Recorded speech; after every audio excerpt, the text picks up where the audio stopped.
Nous sommes la moyenne des personnes que nous fréquentons.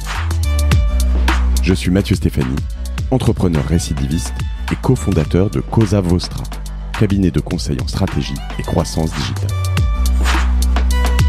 Avec Génération Do It Yourself, je vous propose de rencontrer ensemble des entrepreneurs, sportifs ou artistes qui vont littéralement faire exploser notre moyenne.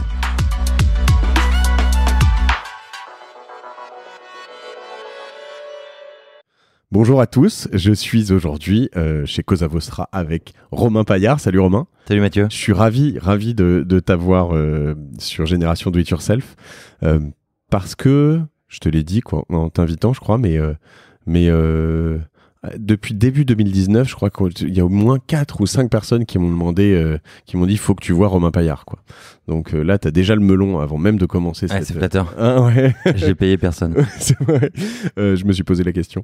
Et du coup, évidemment, je connaissais le wagon, mais nous, on se connaît pas. Et je suis ravi de t'avoir là.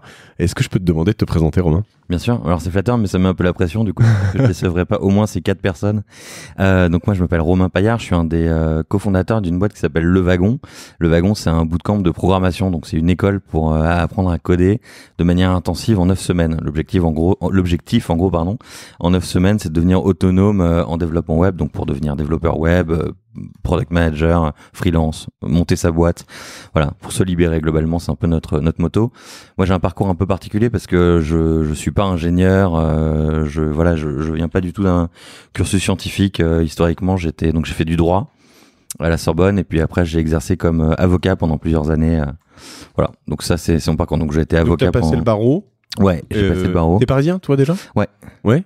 Et donc Sorbonne, barreau, t'étais en quoi, spécialisé ? Alors j'ai passé le barreau. J'ai fait un master 2 en droit des affaires en gros. J'ai commencé à me spécialiser. Droit des affaires. Ouais. Droit des affaires, pardon.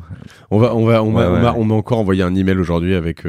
Alors en plus toi t'es dans la tech, etc. Ouais. Alors je précise les anglicismes, ouais. Les choses comme ça. Je reprends un peu parce que sinon c'est vraiment des rares trucs sur lesquels je me fais vraiment attraper. Alors moi c'est encore souvent. pire parce que comme je suis un ancien avocat, je peux avoir recours à l'anglicisme et encore pire, je peux avoir recours au latinisme. D'accord. On aime bien les mea culpa, les in fine. Mais je pense que est-ce que c'est pire, je sais pas. Je sais pas. C'est plus chic, mais c'est tout aussi snob. Oui, c'est vrai. Mais non, en gros, ouais. Donc j'étais en droit des affaires, en master 2.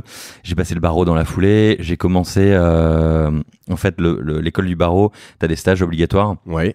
J'ai commencé mes stages en fusion-acquisition, en droit des affaires. En gros, contentieux des affaires et fusion-acquisition. T'as fait du contentieux. Contentieux des affaires, ouais. Donc je faisais du droit commercial, droit des affaires. D'accord. Et en fait, en sortant de l'école du barreau, je me suis orienté vers ça, donc vers du droit des affaires, toujours version contentieuse. Et ça m'a donc dans une grosse structure. Je reprends juste pour être certain de bien comprendre. Puisque toi tu connais bien, mais tout le monde connaît pas bien. Dans le droit des affaires, il y a tout ce qui est, on va dire. Paperasse, il y a le conseil document, et le conseil. contentieux. Voilà, donc le contentieux, c'est quand ça se passe mal. Ouais. Le conseil, c'est quand généralement tu fais une acquisition ou quelque chose comme ça, tu vas faire des pactes, des protocoles d'accord, des protocoles d'investissement, des choses comme ça. Et quand tu fais du contentieux, c'est quand tu vas défoncer ces protocoles parce qu'en fait, il y a une acquisition qui se passe mal, 2 concurrents qui se font la guerre, des choses comme ça, c'est ça ? C'est exactement ça. Et ça finit souvent au tribunal, où l'idée, c'est justement d'éviter ? Alors moi, j'intervenais que quand ça finissait au tribunal. D'accord. En fait, si tu veux, en droit, effectivement, tu as très bien résumé. Il y a ce qu'on appelle le conseil, ce qu'on appelle le contentieux. Moi, c'est la partie contentieuse qui m'intéressait. Mais même la partie contentieuse, si tu veux, en droit des affaires, m'a vite gonflé, en gros. Parce que j'ai vite bifurqué sur un autre type de contentieux qui est le contentieux pénal. Ouais. Donc en gros. Des affaires ? Non, alors là, pour le coup, vraiment, en fait, j'ai vraiment fait un virage à 90 degrés. Parce que j'ai appris ça récemment. Il existe le pénal des affaires, exact, c'est ça. Hein. Donc les hommes d'affaires qui ont vraiment, ou femmes d'affaires qui ont vraiment fait n'importe quoi, ou qui sont allés assez loin, qui risquent de finir en tôle. Tout à fait. En gros, donc le pénal, la notion, c'est à peu de choses près, je risque de la tôle ou pas. C'est ça. Non, c'est exactement ça. Ouais. En anglais, c'est le white collar crime. C'est le crime en col blanc. Ouais, c'est exactement ça. Et d'ailleurs, c'est un peu regrettable, mais ils ont pas souvent les mêmes peines que le petit dealer. D'accord. Mais bon, bref, c'est un autre sujet. Et du coup, alors effectivement, donc j'ai bifurqué parce que j'étais dans un gros cabinet anglo-saxon. Je faisais donc droit des affaires. Faut le nommer ? Non. Non. C'est sur ton LinkedIn peut-être. Je crois pas. D'accord. En vrai, je suis resté 6 mois. Ça, Ok. c'était sympa. Hein, les gens avec qui je bossais étaient sympas, mais la matière me convenait pas. J'avais vraiment l'impression d'être salarié, quoi. Enfin, c'était pas pour ça que j'avais choisi le métier d'avocat. J'étais vraiment, on devait être 300 collaborateurs, donc j'avais pas le sentiment d'être libéral, quoi, d'être à mon compte. Sachant que dans une structure comme ça, comme dans les gros cabs de conseil, le jeune deep est vraiment l'espèce de méga grouillon. Ah ouais, le larbin. Ouais, le larbin qui totalement. te donne, tu le fais bosser très tard, Totalement. tout le temps. Et alors, il est collaborateur libéral. Donc pas sur salarié, le papier, donc pas salarié. Il bosse quand même des heures délirantes. Il obéit quand même aux ordres. Il a pas vraiment le temps d'avoir sa clientèle. Délirant, pour préciser, c'est très tard le soir. Moi, voire tôt le matin. Bien sûr, moi je finissais en vrai en moyenne, je finissais vers 22h, quoi. Enfin, 22h, c'était à peu près tous les jours, quoi. Voilà, mais c'était n'importe quoi. Et puis j'étais hyper dans mon truc. Je voulais absolument faire bien. Je voulais absolument finir tard. Tout le monde se met la pression. Tout le monde finit tard. Mais ça, c'est un autre monde. J'ai l'impression. C'était. Je pense que ça existe plus. Ça, aujourd'hui, même dans ces gros cabinets, ça a dû beaucoup changer. Je suis pas sûr. J'ai peut-être trop optimiste. Et alors du coup, j'ai complètement changé de voie, si tu veux. Moi, en parallèle, il y a un truc qui s'appelle le concours de la conférence, qui est Je vois très bien un concours d'éloquence. Ouais. J'y suis allé 2-3 fois. C'est très sympa. Ouais, d'ailleurs, ça vaut vraiment le coup d'aller le voir. Il y a les conférences Berrier et concours de la conférence, et ça, c'est très très très cool. Et moi, en fait, je me suis lancé à mon compte à cette époque en pénal. Donc pénal. Après 6 mois, tu t'es dit, allez, salut les gars, on casse. Exactement. Et je suis allé, en fait, j'étais pas vraiment à mon compte. Enfin, je suis allé développer l'activité pénale dans un cabinet. Ok. Un petit cabinet, et puis moi, j'étais le seul à faire du pénal. Et toi, comment ça se passe? Tu quittes ce cabinet américain, tu dis, tu vas dans un autre cabinet, tu viens de faire du droit des affaires et tu leur dis, moi, je vais faire du pénal à mon compte chez vous, et les mecs ils disent, ok, salut, c'est super. J'aurais dit, je vais développer une activité pénale et tout. L'associée de ce cabinet, ça la tentait bien, donc elle a rien à perdre. Ouais, non, elle a rien à perdre parce qu'elle avait envie d'en faire un peu et tout. Donc le dernier pénaliste que j'ai eu, c'était Arnaud Montebourg. Ah ouais, exact. Et d'accord. Donc t'as vraiment quand même pour le tout début vraiment shifté vite. Ouais, et puis j'ai fait vraiment le shift le plus intelligent du monde parce que je vais pas rentrer dans des détails, mais en fait, quand t'es jeune collaborateur, au début, les URSAF, etc., te laissent à peu près tranquille. T'es genre au forfait, quoi. Et en fait, tu dois provisionner tout cet argent que tu gagnes. Et en fait, moi, j'ai divisé ma rémunération par 2 en allant dans ce cabinet pénal. Donc évidemment, je pouvais pas provisionner ce que j'avais. Bref, c'était l'enfer. J'ai vraiment fait le pire move du monde en termes de finances perso. Mais bon, c'était sympa. Le pénal, c'est quand même un domaine assez spécifique. C'est très vivant. C'est du droit très vivant, quoi. Donc on défend des gens. C'est à la fois un peu. Je veux dire, pour un avocat, enfin, je sais pas, ma perception, c'est une sorte de truc un peu au-dessus du lot, tu vois. Il y a un côté un peu genre le pénaliste noble, etc. Et à la fois, c'est pas forcément là où ça paye, parce qu'en fait, à moins d'avoir un dealer de drogue très riche, finalement, tu te retrouves souvent avec des gens qu'on soit pas. Au début, tu fais des commissions d'office, ouais, c'est ça. Tu fais de l'aide juridictionnelle, tu fais que des tout petits dossiers, les gardes à vue, etc. C'était la réforme de la garde à vue à l'époque. Et du coup, moi, globalement, je faisais quasiment que ça. Donc, je me réveillais la nuit pour aller assister mes clients en garde à vue. Je faisais des comparutions immédiates le week-end.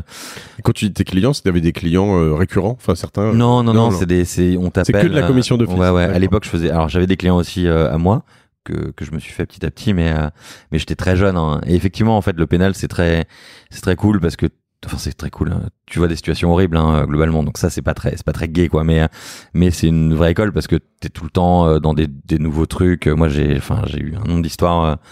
J'ai un client qui a fait une overdose devant moi en plein entretien d'avocat au commissariat avant sa garde à vue. Pendant sa garde à vue. J'ai eu des trucs qui marquent vachement, quoi. Donc t'as plaidé? Ouais, j'ai beaucoup plaidé et j'ai passé le concours de la conférence à l'époque en parallèle. Je suis arrivé au 3e tour.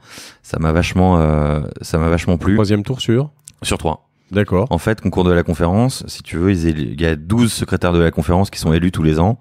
Au terme de ce concours, on est, je sais pas, 150, 200 au premier tour. Ils en gardent 36 au 2e tour.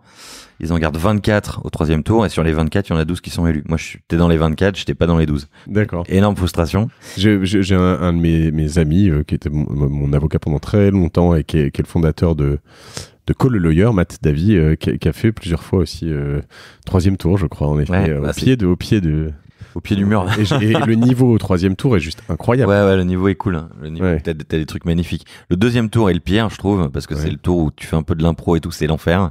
Le 3e tour est génial. Ça, pour le coup, quelqu'un qui voudrait découvrir cette vénérable institution, je recommande d'aller voir le 3e tour du concours de la conférence. C'est vraiment, c'est génial. C'est un one-man show. Hein, c'est incroyable. Alors moi, je me suis complètement raté. Et en fait, d'ailleurs, j'avais prévu de le repasser l'année suivante, mais en fait, en parallèle, j'ai lancé ma boîte et à un moment, j'ai dû choisir entre refaire le concours et partir sur ma boîte. Voilà. Donc, je l'ai pas représenté. Mais donc, du coup, tu fais ça combien de temps alors, pas le concours, mais le... En tout, j'ai exercé pendant 3-4 ans. D'accord.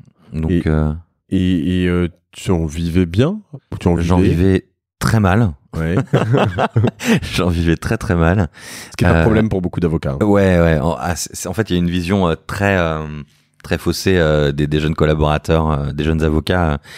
Mais encore une fois, je parle d'un métier que j'ai quitté il y a 5 ans, donc peut-être que ça a changé. Mais à l'époque, il y avait vraiment, il y avait entre guillemets une caste de jeunes collaborateurs qui gagnaient très bien leur vie, les gros cabinets d'affaires, etc. Et après, la majorité des autres avocats, on était au tarif des UJA à l'époque. On gagnait quand même, enfin, c'était pas dingue, quoi. En net, c'était quand même pas fou. Je trouvais que c'était une condition qui était pas facile, jeune collaborateur, jeune avocat à l'époque. Oui. Après, je me plains pas. J'adorais faire ce que je faisais, mais je trouve que concrètement, pour des gens qui ont 6, 7 ans, 8 ans d'études derrière eux, c'est un peu rude, quoi, de se retrouver à gagner du 2000 € net ou 1500 € net. Et c'est tout le paradoxe de cette profession, j'ai l'impression, comparativement à d'autres professions libérales, notamment dans la santé, où finalement tu t'installes, il y a du business, on peut pas parler de business dans la santé, enfin c'est plus compliqué, mais il y a des choses qui tombent. Peut-être que c'est le numerus clausus pour les médecins qui fait ça, mais pour les dentistes, mais en l'occurrence, t'entends pas de gros galériens mais sur les avocats. Non, c'est vrai, mais tu vois, les médecins, les jeunes internes, ils ont 10 ans d'études dans les pattes, ils gagnent rien. Oui, mais il y a des avocats qui galèrent toute leur vie en parallèle. Je veux dire. Oui, mais il y a des gens qui galèrent toute leur vie. Oui, c'est vrai, t'as raison. Mais je veux dire, l'avocat, c'est que t'as des sortes de grands écarts qui sont hallucinants. Quoi. C'est-à-dire que autant t'as des avocats, à l'inverse, tu leur dis. Moi, je vois ça dans les métiers de la tech et du dev où limite quand tu leur fais des prestats, des gros trucs intellectuels avec des algos sympas, etc., bien pensés, avec un business plan, les accompagner sur un truc et où tu leur dis bon, je te facture un jour homme à 750 parce que le mec est bon ou la nana est super forte, bonne consultante, 5 ans d'expérience, puis il te dit mais c'est hors de prix ton truc et qu'eux ils te facturent 600 € de l'heure. Tu fais en fait non, mais donc c'est là où je vois cet écart. Il y a des avocats qui prennent 750 € de l'heure. Ouais, c'est clairement, ça. Ouais. Donc pas nombreux, mais ouais. Et en fait, c'est aussi une profession où il y a des écarts d'âge, il y a des écarts générationnels énormes, parce que dans les professions libérales, les gens partent plus tard à la retraite, j'ai l'impression, enfin, c'est plus qu'une impression d'ailleurs. Et j'ai l'impression qu'il y a du coup quelqu'un qui se construit une clientèle et qui la garde jusqu'à ses 75 ans, c'est difficile, c'est difficile pour le jeune de débarquer et de rencontrer cette clientèle, quoi. Ouais. Et donc du coup, tu décides, tu fais ces 4-5 années, qu'est-ce que tu apprends en 4-5 ans d'avocat? C'est quoi tes gros enseignements? Alors pour le coup, je pense que c'est vraiment hyper formateur. Moi, déjà le fait d'aller au feu, d'aller plaider, etc., c'est quelque chose qui m'a changé la vie. Moi, j'étais d'un naturel hyper anxieux, j'aimais pas trop parler, et en fait tu te forces et en fait typiquement si t'aimes pas parler en public, aller parler à une conférence, tu vas te concentrer sur ton stress, sur ton angoisse, etc. C'est un truc hyper auto-centré, quoi. Parce qu'il n'y a pas vraiment d'enjeu. L'enjeu, c'est de pas te taper l'affiche. Quand tu vas plaider dans un tribunal, l'enjeu, c'est quand même une peine de prison, c'est quand même quelque chose de beaucoup plus important pour une personne tierce. Et du coup, toi, ton angoisse, C'est hyper important ce que tu dis. C'est-à-dire que, en effet, comme quand tu fais moi, j'ai eu la chance de faire des directs en télé récemment, radio, etc., où ça te stresse un peu, tu te bouges un peu, mais en effet, tu sais ce que moi, c'est ce que je me dis d'ailleurs. Tu vois, je joue pas ma vie.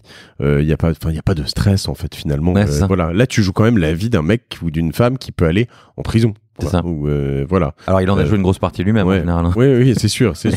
Mais de temps en temps, ils peuvent, j'imagine, être innocents, ou d'autres gens, ou à l'inverse, tu attaques des gens ou des choses où tu pourrais te foirer parce que. Disons que tu peux pas t'offrir le luxe d'être nombriliste avec ton angoisse, quoi. Ouais. Tu vois, t'es obligé de la mettre de côté, mais totalement, quoi. Et ça, c'est un bon entraînement, je trouve. Sachant que sur une plaidoirie, je me rends pas compte, mais t'en as quand même une bonne partie qui se joue avant.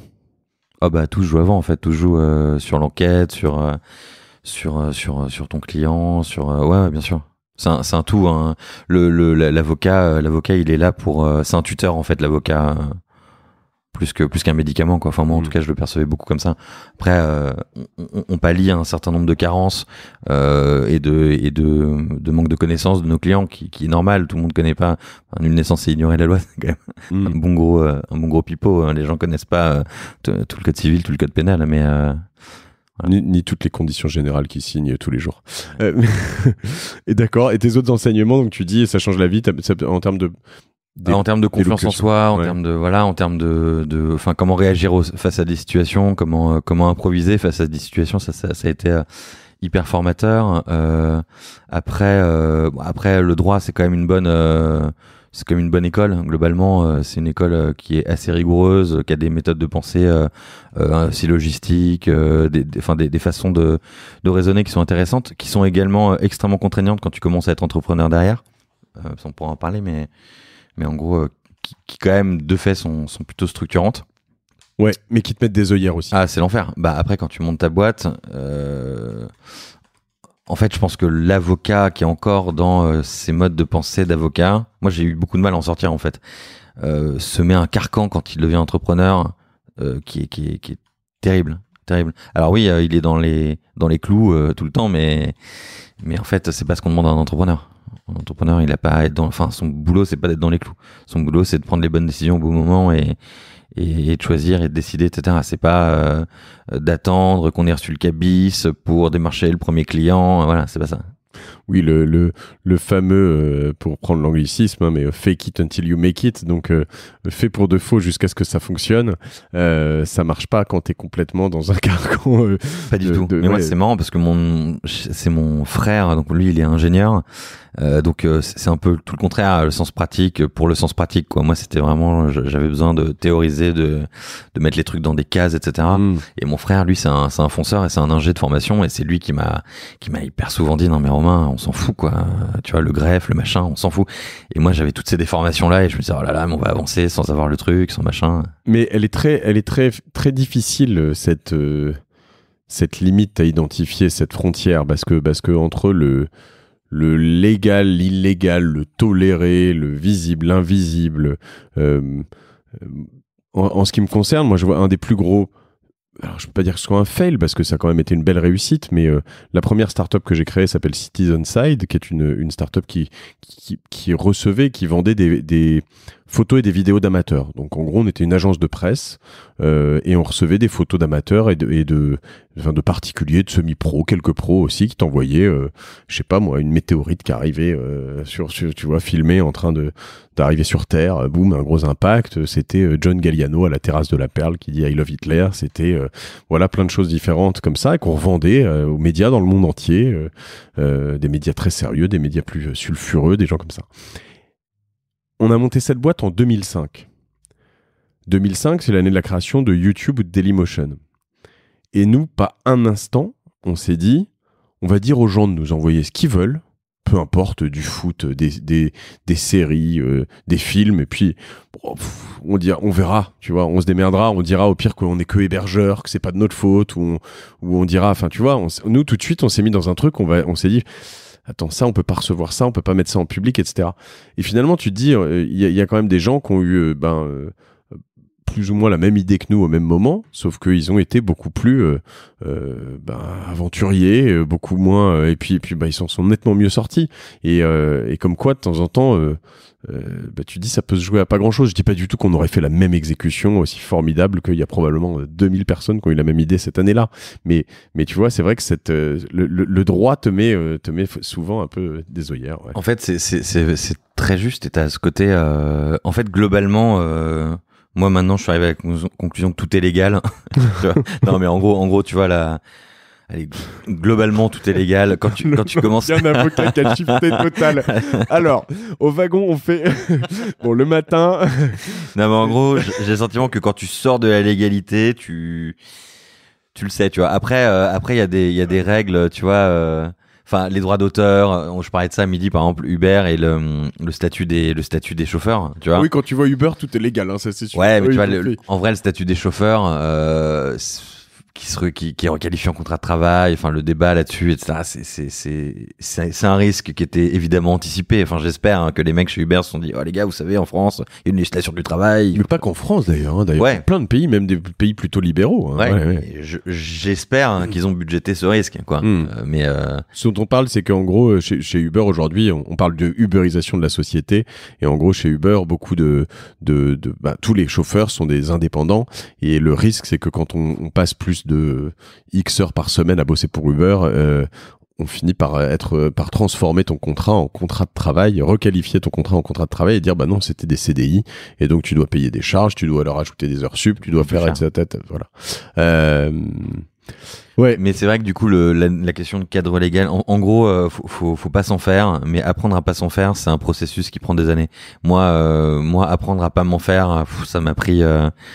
Enfin, c'est faux, ça m'a pas pris 5 ans, parce que ça fait 5 ans que j'ai lancé le wagon, mais en vrai, je continue à m'en faire. C'est simplement que au fil des nuits, tu dors de mieux en mieux, quoi. C'est là où, après à peine 20 minutes de ce podcast, on est impatient d'avoir la suite, puisque quand Romain te dit qu'il enseigne à des gens des choses en 9 semaines et que il en est arrivé à la conclusion que tout était légal, je veux savoir ce qui se passe au wagon. Je suis totalement libertaire. Donc, d'accord. Et tu fais ça pendant 5 ans. T'as eu, je sais pas, un gros fait de gloire incroyable, une grande fierté. En tant qu'avocat ? Ouais. Oh là là, pénaliste. Pas du tout, c'est vrai. Non, j'ai connu des fails monumentaux. Je me suis fait écraser par des confrères, mais c'est vrai. Non, ouais. Oh là là, ouais, des trucs. Mais non. Des faits de gloire, à part le 3e tour de la conférence qui était quand même un mini fait de gloire. J'en ai pas eu spécialement, non. C'est vrai. Et c'est ce qui fait que t'as arrêté ou pas du Non, tout. pas du tout. Ça me plaisait pas mal. Moi, j'avais des projets à côté déjà à l'époque. Je bossais sur des petits projets web. Je bossais sur un projet qui était assez sérieux à l'époque, qui s'appelait Mupis, qui était un réseau social de musiciens. C'est ça. Enfin, c'est 2 copains qui avaient lancé ça et je les ai rejoints. Et je me suis, à un moment donné, j'ai arrêté en gros d'exercer. Enfin, j'ai vachement calmé ma pratique pour passer du temps avec eux. Là, on est quoi, 2014, 2013 ? On est en 2013, ouais. Okay. Début 2013. Et en fait, quand t'es avocat, t'as pas de chômage parce que t'es profession libérale. Donc du coup, je devais continuer quand même à bosser, grosso modo. Et en fait, en gros, si tu veux, je vais y arriver. Début 2013, j'avais souscrit ce qu'on appelle une assurance perte de collaboration. C'est que nous, on paye des assurances, tu vois, qui remplacent le chômage, qui me finançait en gros pendant 6 mois. Donc pendant 6 mois, j'avais une assurance qui me payait, quoi. Et là, je me suis dit, je me mets à fond sur ce projet Mupiz. Avec du recul, c'était vraiment la pire idée du monde parce que en gros, donc c'était un réseau social de musiciens. On avait quand même 100 000 inscrits, donc c'était gros. J'allais dire en effet dans les idées à la con, ouais. le réseau social des plombiers, ouais. Le réseau social des. Alors, je veux pas dire que enfin c'était pas une idée à la con, mais en gros. Maintenant, aujourd'hui, tu fais le Uber du machin, en fait, le Facebook marrant, du truc, quoi. Mais avec du recul, alors on avait beaucoup d'users, 0 rétention, c'est-à-dire que les gens revenaient jamais, ils s'inscrivaient, ils revenaient pas. Ce qui est jamais très bon signe. À ce titre-là, tu peux avoir des millions d'utilisateurs, bref. Et aussi, surtout, on était vraiment, tu vois, sur un marché absolument pas monétisable, quoi. C'est-à-dire que nos clients, ça pouvait être des annonceurs éventuellement, mais genre l'annonceur le plus riche auquel on pouvait s'adresser, ça devait être un magasin d'instruments de musique. Tu vois, autant dire que... Bon, dans un univers connexe, t'avais quand même quelques années avant MySpace qui avait fait quelque chose de pas mal. Il s'était pas mal basé sur la musique. Hein, alors, ouais, mais nous, c'est là où c'était beaucoup plus malin. C'est que on avait vraiment, enfin, Mupis, c'était créé pour que les musiciens se rencontrent et fassent des buffs ensemble. En D'accord. fait, okay. Donc, notre cible, c'était vraiment les musiciens pour l'amour de jouer ensemble. Donc c'était même pas pour la musique. Sachant que c'est les musiciens qui font les bœufs ensemble, c'est les gens qui sont connus pour avoir beaucoup d'argent. Beaucoup d'argent, voilà. Qui vont payer très cher, d'accord. Exactement. Et les annonceurs, en l'occurrence, les magasins d'instruments, sont des gros annonceurs. Typiquement, on sait très bien que les campagnes de pub TF1 sont financées par le magasin, tu vois, la rue des Martyrs de la harpe, ouais, très bien. D'accord. Donc en gros, si tu veux, si tu mettais le truc à plat avec, alors c'est toujours facile de refaire le match, hein, mais si tu mettais le truc à plat un peu, c'était pas monétisable vraiment comme projet, quoi. Mais ça m'a appris des tonnes de trucs. Ouais. Tu vois, ça m'a appris à bosser avec des gens, déjà avec des associés sur un projet web. Ça m'a appris à bosser avec un CTO, donc un associé technique, qui était le seul à avoir des compétences techniques dans la team, qui était un bon dev qui bossait sur le site, qui était le cofondateur. En fait, c'était son idée à la base. Et moi, j'étais hyper frustré à l'époque de pas réussir à comprendre ce qu'il faisait, quoi, à mettre les mains dans le produit. Et pourquoi tu les rejoins à l'origine? Je veux dire, c'est cette fascination d'un univers de start-up comme pour beaucoup. C'est besoin de bosser en équipe. Moi, j'avais en fait, j'avais pas prévu de bifurquer vers ça. J'avais prévu de le faire en parallèle et de m'octroyer 6 mois en me disant, idéalement, le truc va prendre sous 6 mois et dans 6 mois, je redeviens en gros avocat et puis j'ai ce truc en side project, tu vois. Oui, comme ça, tu seras millionnaire voilà, en 6 mois de travail. C'était d'être milliardaire, tout simplement. Non, mais en vrai, c'est vrai que tu vois, je faisais des trucs un peu pour voir, c'est quoi. vrai parce qu'on est tous passés un peu en fait, on fait des trucs un peu pour voir et puis 10 ans après, on dit que ouais, à l'époque, c'est parce qu'on voulait changer le monde, mais enfin, je déconne un peu, mais en vrai, à l'époque, c'était plus pour voir. Ouais, d'accord. Et à côté de ça, avec mon frère, on commençait, lui, il est ingénieur, il était quant, c'est les traders, il était trader en gros chez HSBC. Quantitatif, ça s'appelle. C'est lui qui fait les modèles compliqués d'actions, etc., de véhicules financiers complexes. Son prénom? Boris Payard. Exactement. Salut Boris. Ouais. Et lui, en fait, bossait avec un très bon ami à lui qui s'appelait Mathieu, qui nous a quittés. Le terme est pas bon, mais qui est parti à San Francisco. D'accord. À l'époque. Voilà. Et il bossait, il nous a pas quittés. Salut Mathieu, hein, quand même. Mais de l'ambiance. Et en fait, on bossait tous les trois, beaucoup sur des apps, sur des petits projets, une app de calendrier. On a vraiment tourné sur plein de projets, plein de trucs. On n'a jamais vraiment rien poussé. C'était, voilà, on bidouillait, quoi. On bidouillait, on essayait des trucs, des applications, des machins. Voilà, c'était assez sympa, hein. On était un groupe d'amis, on habitait tous dans le 10e, on allait boire des verres rue du Faubourg Saint-Denis le soir. Oui, moi je suis passé par là longtemps. Voilà. On l'est toujours un peu là-dedans d'ailleurs. Moi j'adore ces cool, moments. Hein. Ouais, c'est cool. C'est vraiment, ouais. Tu refais le monde et l'avenir surtout. Ouais. Exactement. Ouais. Et c'est top. Et en fait, voilà. Tout ça n'a pas donné grand chose, si tu veux, mais à l'époque, quand même, moi, il y avait un truc que je ressentais, c'était la frustration de pas savoir coder, quand ils parlaient produits entre eux, tu vois, sur le nouveau projet d'app, etc. Je comprenais rien. C'était quand même hyper frustrant. J'avais envie de participer, d'être avec eux là-dessus. Mais quand tu dis pas savoir coder, enfin, tu vois, moi, ça fait 15 ans que je suis dans la tech, je sais pas faire une ligne de code. J'exagère, hein, mais j'ai fait un CV en 2002 ou 2003 en HTML. J'ai fait un site en WordPress que j'ai revendu plus de 100 000 euros quand même. Pas mal. Mais tout seul. Mais enfin, c'est pas du code, tu vois ce que je veux dire. C'est, ouais. Oui, j'avais bidouillé un peu le machin, je me faisais donner des coups de main par des gens. Moi, j'étais entouré d'ingé, donc ils collaient. Hein, les gars. Mais voilà, moi j'étais entouré d'ingé, mais j'ai jamais eu vraiment une énorme. En fait, je comprends ce que c'est que du back, je comprends ce que c'est du front, je comprends. Mais en fait, j'ai pas l'impression d'avoir besoin de faire une ligne de code et de comprendre exactement comment.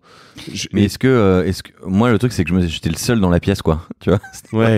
C'est-à-dire que, alors je sais pas, c'est peut-être ça qui a joué, mais j'étais vraiment le seul dans la pièce à pas comprendre de quoi il parlait, tu vois. Ouais. Si tu passais, honnêtement, je suis sûr que si tu passais 6 mois dans une pièce, tu vois, dans un bureau, entouré de devs, où t'étais le seul à pas comprendre, tu vois, ce qu'ils disaient entre eux, tu finirais par te dire, ok les gars, bon, fais voir. Peut-être aussi si tu fais de ça, la même chose avec des gens qui font du tricot d'ailleurs, c'est possible. Mais... Ah, c'est sûr. Mais moi à l'époque, j'étais avec des gens qui faisaient du code. T'aurais pu faire une école de tricot. C'est un bootcamp de tricot. Ouais. Je suis pas sûr que ça aurait eu le même impact, quoique, mais. Voilà, bon, ok. Mais quoique l'artisanat, c'est cette petite digression. C'est l'avenir. Ouais. D'accord, donc toi, tu as ressenti cette... Alors moi j'avais cette frustration-là, et en parallèle, on a un autre ami, beaucoup d'amis. Non, mais on a un ami qui est parti faire ce qui s'appelait Dev Bootcamp à l'époque. Ouais. En fait, Dev Bootcamp, c'était le premier bootcamp de programmation. Donc c'était les premiers mecs à tester ce format-là en fait à San Francisco. Ça n'existe plus aujourd'hui. Ça a quand même marqué... on va dire ça a quand même marqué le modèle, parce qu'aujourd'hui on parle de bootcamp, tu vois, c'est l'appellation générique. C'est à eux qu'on doit ça quand même. Lui, et donc ce pote-là, il est parti faire le Dev Bootcamp à San Francisco. Et grosso modo, il a fait 9 semaines de formation, et en sortant, il a été recruté comme software engineer dans la vallée, dans la Silicon Valley, direct, tu vois. Et ouais. Ça me fascine. Bah ouais, c'est fascinant. Bah, en vrai, moi à l'époque, j'avais trouvé ça délirant. Et il a été recruté donc il a fait un bootcamp de Ruby. Alors en gros de Ruby, c'est un langage de programmation. Ruby on Rails. Exactement, qui est le même que celui qu'on enseigne nous. Qui a été inventé par...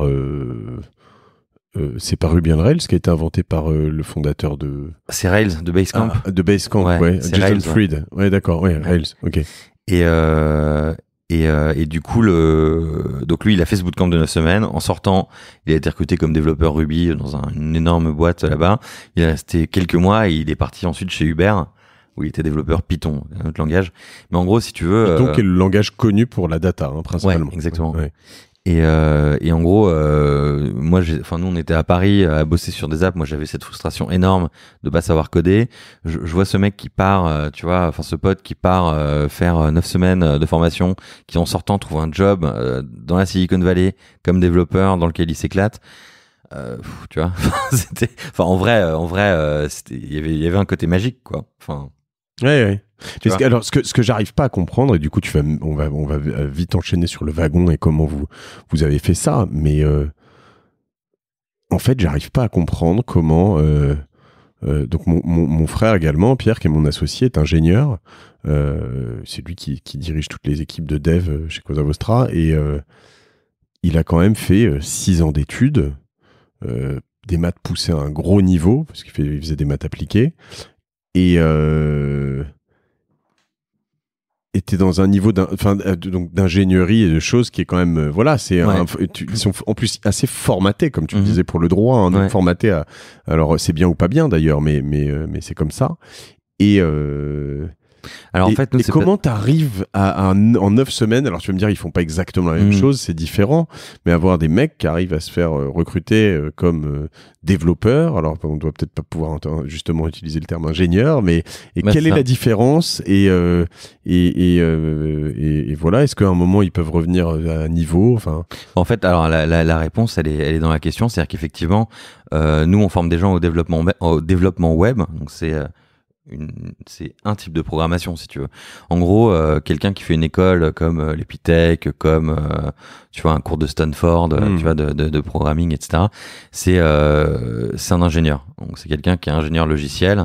Donc il connaît en fait les couches de la machine, les couches basses de la machine, si tu veux. En gros, il sait comment fonctionne la machine, et puis il peut monter dans les couches et aller vers des langages un peu plus vernaculaires, comme celui qu'on pratique dans le développement web aujourd'hui avec Ruby, Python, etc. Vernaculaire. Ouais, pardon. Oui, d'accord. C'est pas ça, normalement, c'est le bon terme. Je crois que vernaculaire, c'est le langage parlé, quoi. D'accord. Je crois. Tu me mets le doute. Et du coup voilà, en fait nous ce qu'on forme, c'est des gens qui sont spécialisés en développement web, c'est des gens qui sont capables de développer des applications web, mais c'est des gens qui sont pas capables d'aller dans ces couches profondes de la machine pour savoir, tu vois, comment un processeur, voilà. Mais après ça, c'est faisable aussi, tu vois. C'est juste que si tu cherches quelqu'un pour développer une application web, bah tu vas recruter quelqu'un qui sait développer des applications web. Donc si la personne sait comment fonctionne un processeur, ça change rien pour toi. Toi tu veux un site web, tu vois. T'as pas besoin de connaître la molécule de la farine pour faire du pain. Exactement. Mais en vrai c'est un peu ça. Et ce qui n'empêche qu'on a des élèves, tu vois, qui ont fait le wagon il y a 4 ans, 5 ans, qui aujourd'hui ont des super niveaux, parce que les mecs derrière, ils ont creusé les sujets qui les intéressaient, ils sont allés plus bas dans les couches. Mais en fait, oui, t'es tout à fait. On a des élèves qui sortent du wagon et qui sont recrutés comme développeurs web full stack chez Drivey dans les mois qui suivent, quoi. J'ai vu ça, ouais. J'ai vu qu'il y avait quand même des beaux. Donc un full stack, c'est quelqu'un qui est capable de faire ce qu'on appelle du front et du back. Donc ce qu'il y a un peu, si je dois comparer, on va parler du moteur et de la carrosserie un peu, c'est ça. Ouais, c'est ça. Donc le back, c'est plutôt le moteur, et le front, ce qu'il y a devant, quoi, front en anglais, et back derrière, c'est l'arrière-boutique. C'est l'arrière-boutique et la vitrine, quoi. Et voilà. Et du coup, ça, c'est quand même assez fou. Donc la promesse, c'est de se dire, en gros, tu fais le wagon et en sortant, tu es capable de développer des sites. Ouais. En gros, à peu près. Ouais, c'est ça. Sans aller super loin dans de l'algorithmie, tu es capable de faire un truc en partant de rien. Tu pars quand même d'un framework. Alors, on utilise Rails, qui est un framework, si tu veux, mais en gros, l'idée, c'est que, en gros, au bout des 9 semaines, tu es capable de coder une application web comme Airbnb, tu vois. En gros, en 7e semaine, ils codent un clone de Airbnb, les élèves. D'accord. En version 0, quoi. Enfin, pas en version actuelle. Tu fais le Airbnb du chat, tu fais le Airbnb de la luge. D'accord. Mais voilà. Mais avec les features que tu as sur Airbnb. Avec tous les élèves que tu as eu, vous devez en avoir des pas mal d'Airbnb. Je lance un magasin de vente d'occasion de sites Airbnb. D'accord. C'est pas mal. J'en ai beaucoup. Bonne idée. Écoute, et du coup, l'idée, c'est que tu arrives à faire tout ça, et j'imagine que tu apprends à apprendre aussi. Ouais. C'est un peu le projet. Ouais, en fait, au-delà d'apprendre les langages, la logique, la grammaire, etc., ce qui est hyper important, c'est d'apprendre les bonnes pratiques, comment on fait, comment on pense, comment en amont on s'assied pour penser son projet. Tout ça, c'est des choses qui sont fondamentales. Ouais. Et donc, je reviens sur juste framework, on disait ça, parce qu'il y a différentes manières de faire les choses. Il y a tout ce qui est CMS. En fait, pour faire un site internet, on peut partir de choses qui sont totalement en ligne, où tu as vraiment presque rien à faire. C'est-à-dire que tu suis un peu Alors, après, tu peux le dire à tous les niveaux. Tu suis les tutoriels. Mais il y en a où vraiment, tu t'inscris et puis tu te mets sur Shopify, et puis même sur PrestaShop, d'ailleurs, maintenant, de plus en plus. Mais en quelques heures, en quelques jours, tu as une boutique à peu près bien faite.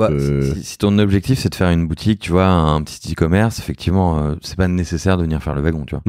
Nous, l'idée, c'est que tu sois capable quand même de faire des applications web un peu plus compliquées sur des sujets un peu plus larges, quoi. Donc là, par exemple, là où quelque chose comme Airbnb, c'est un peu complexe, c'est qu'on parle par exemple d'une plateforme, donc d'une marketplace. Donc tu as des acheteurs, des vendeurs, enfin des loueurs, des locataires, des bookings, des paiements, tu vois, des calls d'API de Facebook pour s'inscrire. Enfin, c'est des détails, mais c'est tous ces trucs-là que tu savent faire. Tu sais te connecter à une API, c'est te connecter à d'autres sites pour savoir récupérer les noms, récupérer des données. Est-ce que c'est dispo, est-ce que c'est pas dispo, etc. La gestion d'agenda, c'est hyper compliqué aussi. Donc vous poussez ça quand même sur d'accord, vraiment. Et puis nos élèves, après, tu vois, les 2 dernières semaines, c'est des projets perso par groupe de 4, et en gros, les élèves, là pour le coup, c'est imagination, tu vois, totalement libérée, quoi. C'est-à-dire qu'on a des projets très très différents selon les sessions. Là, on a des démos à la fin de chaque session. Il y a toujours des trucs hyper variés, quoi. Donc c'est incroyable. Et d'ailleurs, tu peux aller regarder sur YouTube, il y a plein de démos, tu vois, démo day qui ont été filmés. Ça donne une idée un peu des projets que les élèves codent. Mais en gros, là, en 5 ans, il y a un gros millier de projets qui ont été développés au wagon. Sur YouTube, sur la chaîne du wagon, c'est ça ? Ouais. Oui, ok. Et alors, on va revenir du coup en arrière avant de revenir dans le détail de tout ça. Moi, je trouve ça assez fou parce que de loin, en fait, tu vois, ça fait quelques années, on me dit tu crois pas que je devrais faire le wagon? Et moi, je me dis, attends, tu vas pas apprendre à coder en 2 semaines, quoi, en 9, je sais pas.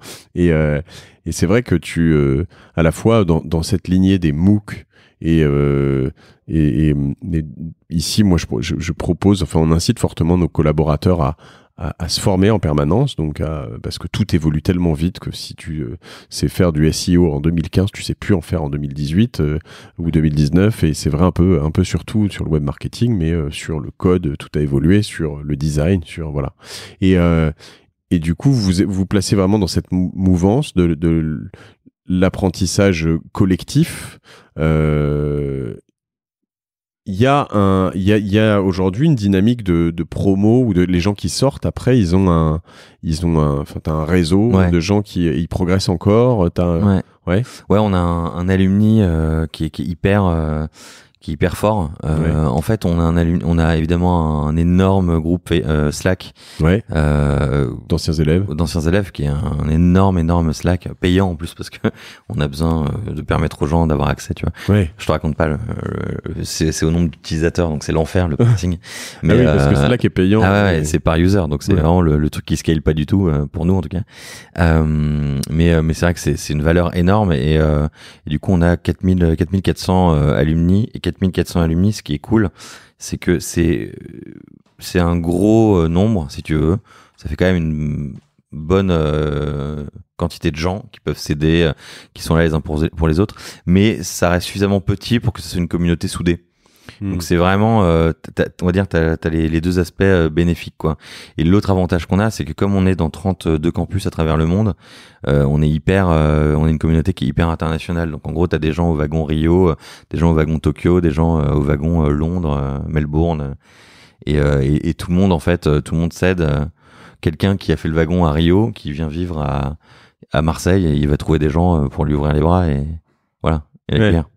D'accord, donc là tu es en train de me dire, je l'avais vu un peu, je le découvre pas, mais que t'es partout dans le monde en fait, déjà. C'est Octopus. non, mais c'est vrai qu'on a plein de campus. Ouais. Voilà, attends, tu vas me raconter tout ce développement parce que c'est fou, on parlait de Londres juste avant d'enregistrer, et puis là tu me parles de tous les continents. C'est quoi le point de départ en fait de tout ça du coup? Le point de départ de l'expansion du wagon, donc c'est tu m'as parlé de ce bootcamp, mais qu'est-ce qui se passe entre ce moment-là, qui le fait, avec qui tu es, pourquoi tu le fais? Alors c'est donc le déclic, c'est ça, c'est cette frustration qu'on a et ce pote qui va faire le bootcamp là-bas, on découvre ce format, on trouve ça génial, et donc avec Boris et Mathieu, on se pose, on se dit mais attends, tu vois, est-ce qu'on pourrait pas faire un truc un peu du même genre en France? Voilà. Alors évidemment tu vois, le postulat de base était totalement foireux parce qu'en fait on est en France, donc globalement l'éducation est gratuite. Le diplôme c'est tout, tu vois, et il faut une légitimité séculaire, tu vois, genre c'est des institutions comme Normal, nous on était payants, on n'avait pas de diplôme et on n'existait pas encore, donc oui, puis tu pars sur un format à la con où tu vas dire aux gens attends, en 9 semaines je vais vous faire un truc, exactement, un peu un truc de charlatan, tu lances un téléachat de la formation, tu vois. Donc c'était vraiment pas gagné, et donc il y avait plusieurs trucs à tester. L'avantage c'est que t'étais très légitime. Moi, que tu viens totalement du moi Serail. J'étais avocat pénaliste. C'est ça. Clairement. quand j'allais, mais c'était moi qui faisais passer les entretiens aux élèves au début, tu vois, aux candidats. C'était quand même une vaste blague, quoi. On fait du Python, du Ruby, du JavaScript. Ils disaient, ah ouais, d'accord, JavaScript. Ouais. Bref, c'était l'enfer. J'étais vraiment une fraude. De toute façon, on est tous des fraudes d'une manière ou d'une autre. Mais là, en l'occurrence, j'étais vraiment une grosse fraude. Et du coup, donc on a dû tester plein de trucs. T'as vite oublié le droit, en fait. C'est ce qu'on disait tout à l'heure. Là, t'es vite allé dans le fake it until you make it. Ah ouais, clairement. Et en fait, à l'époque, juste, les gens savaient pas ce que c'était ce que c'était que le code, tu vois. Ouais. Donc c'est con, mais j'en mets un peu en contexte, mais il y a 5-6 ans, tu parlais de code, de programmation, etc. Les gens, ça leur parlait pas du tout. Et donc, il y avait vraiment une question qui était, est-ce que les gens ont envie d'apprendre à coder? Vu qu'a priori, déjà, la plupart des gens ne savent même pas ce que c'est que le code, tu vois. Donc, en gros, on a commencé à faire des petits cours de programmation. Mais tu vois, pour te donner une idée de l'appétence que les gens avaient pour le code, moi j'avais pitché le wagon dans un petit event, tu vois, un truc de pitch, et j'avais dit en gros qu'on était des cours de code, etc. C'était un pitch d'1 minute, et tout le monde avait pensé qu'on préparait au permis de conduire, tu vois. Parce que notre logo c'est une petite voiture. Je parlais de cours de code, tu vois. Première question, oui, alors si je comprends bien, vous positionnez par rapport au code Rousseau. Waouh, t'avais bien pitché visiblement. Et du coup, après chaque fois que je pitchais, je faisais gaffe à dire on apprend genre à coder, tu vois. Bref. Et du coup, donc on a fait ces petits workshops ponctuels. Au début gratuit, donc pour voir si les gens voulaient tu vois, apprendre à coder. Après payant, pour voir si les gens étaient prêts à payer pour apprendre à coder. Et puis après, t'as eu plusieurs étapes. Gratuit, ensuite. Donc, allez, 2 heures gratuites. Après, 2 heures payantes. Après, on teste le format. On fait 2 jours. Tu vois, est-ce que les gens sont prêts à faire un truc un peu plus long? donc 2 jours payants. Donc, on va payer un peu plus cher, etc. Voilà. Et tout ça, alors, et après, en fait, on est parti sur le programme de 9 semaines. L'idée étant qu'on a lancé en juin 2013, on devait remplir une classe de 10-15 élèves en janvier 2014. Où on commençait, en fait, notre première classe, à Numa, à l'époque. Et donc voilà, et donc on a passé, donc Boris, il bossait sur le programme, avec Mathieu, parce que Boris, il s'était mis au code aussi assez récemment, hein, il était pas développeur web, lui, à la base. Et moi en parallèle, j'allais pitcher le wagon partout, chercher des élèves, quoi. Et tu vis de quoi à ce moment-là, du coup, puisque t'as fini tes 6 mois là de. À l'époque, je fais des comparaisons immédiates. Je bosse, en gros, je bosse à côté. Donc je fais des gardes à vue, des comparaisons immédiates. C'est un peu compliqué. J'ai une période de plusieurs mois où j'habitais chez des potes. J'avais littéralement un baluchon, c'est-à-dire que j'avais mon sac, tu sais, les sacs de l'armée, tu vois, de la marine, là, que j'avais récupéré, je sais pas où d'ailleurs, c'est qui ressemble vraiment à un baluchon. J'avais littéralement un baluchon et je me trimballais, tu vois. Genre, j'ai un pote qui m'a hébergé chez lui pendant pas loin d'1 an, tu vois. Donc très sympa. Mais ouais, non. Lui, il te trouve moins sympa, mais toi. Ouais, on est plus potes.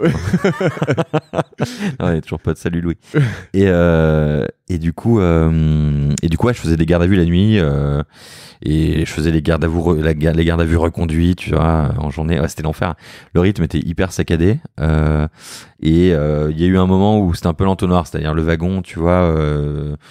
On avait fait le premier batch, je crois, à l'époque. Batch qui évidemment nous avait rien rapporté, on avait payé les profs et le local, tu vois. Donc premier batch, c'est la première promo, ouais, de janvier 2014 à fin février. Donc là, on a pris plein la gueule parce que c'est tu devais avoir normalement bêta, combien, t'as dit, élèves? Une quinzaine? On était 15, ouais. Et vous les aviez les 15 ou... Bah ouais, on les avait, okay. Ouais. Okay. Après, on avait, tu vois, on avait cassé les prix, on était, tu vois, et puis on a passé vraiment 9 semaines sur leur dos, en gros, à voir comment ils réagissaient, comment ils apprenaient, comment, tu vois, là où ils étaient contents, là où ils étaient pas contents. Il y avait énormément de frustration, parfois, de leur côté. Donc c'était vraiment un batch bêta qui était hyper intense, alors surtout pour Boris, parce que lui, il était prof, et puis c'était lui qui était en charge vraiment de la pédagogie, tu vois. Mais, et puis moi, c'était le côté un peu opérationnel, c'était un peu dur aussi, il fallait voir comment en gros, fallait être là pour être sûr que la satisfaction était au rendez-vous, quoi. Alors qu'on n'était pas du tout sûr de notre produit. On a eu de la chance parce que nos 15 élèves étaient vraiment top, c'était des pionniers, c'était géniaux. D'ailleurs, la plupart sont restés des potes ensuite. D'accord. Et ce batch-là était hyper clé parce que ensuite, on a immédiatement raffiné pour la session 2 qui a commencé début avril. Et là, c'était déjà bien mieux, quoi. Mais là, tu parles du coup de l'opérationnel. Tu vas m'expliquer après pourquoi c'était mieux et comment vous avez fait ces premiers cours.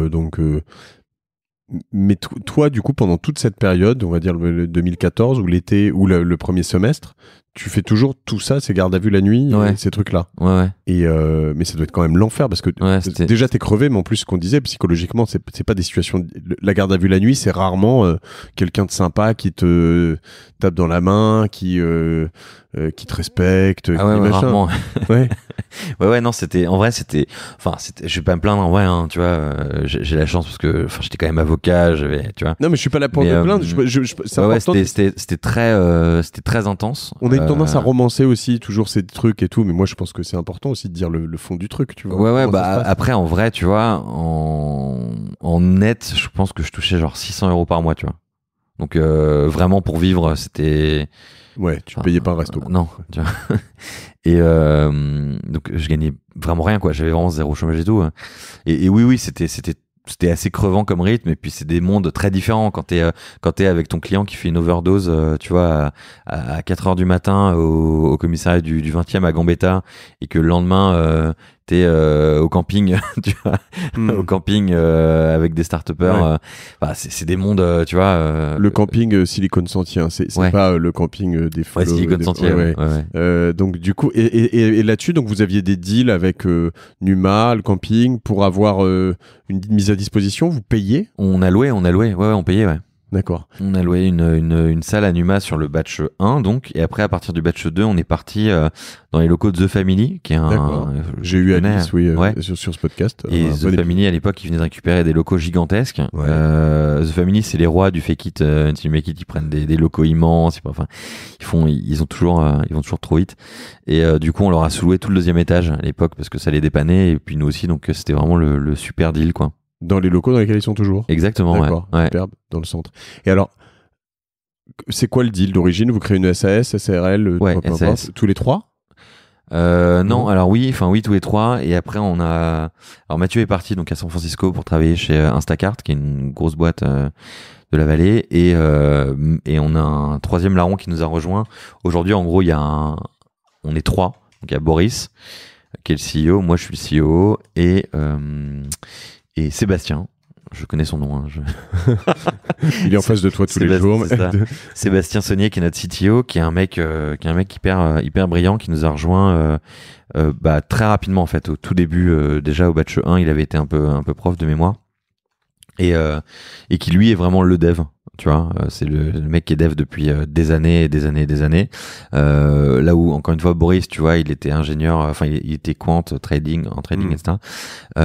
Seb, c'est vraiment le dev. Lui, c'est un X qui est développeur depuis très très longtemps, qui est passionné par ça, qui est très bon là-dedans, et développeur chez Google Zurich, etc.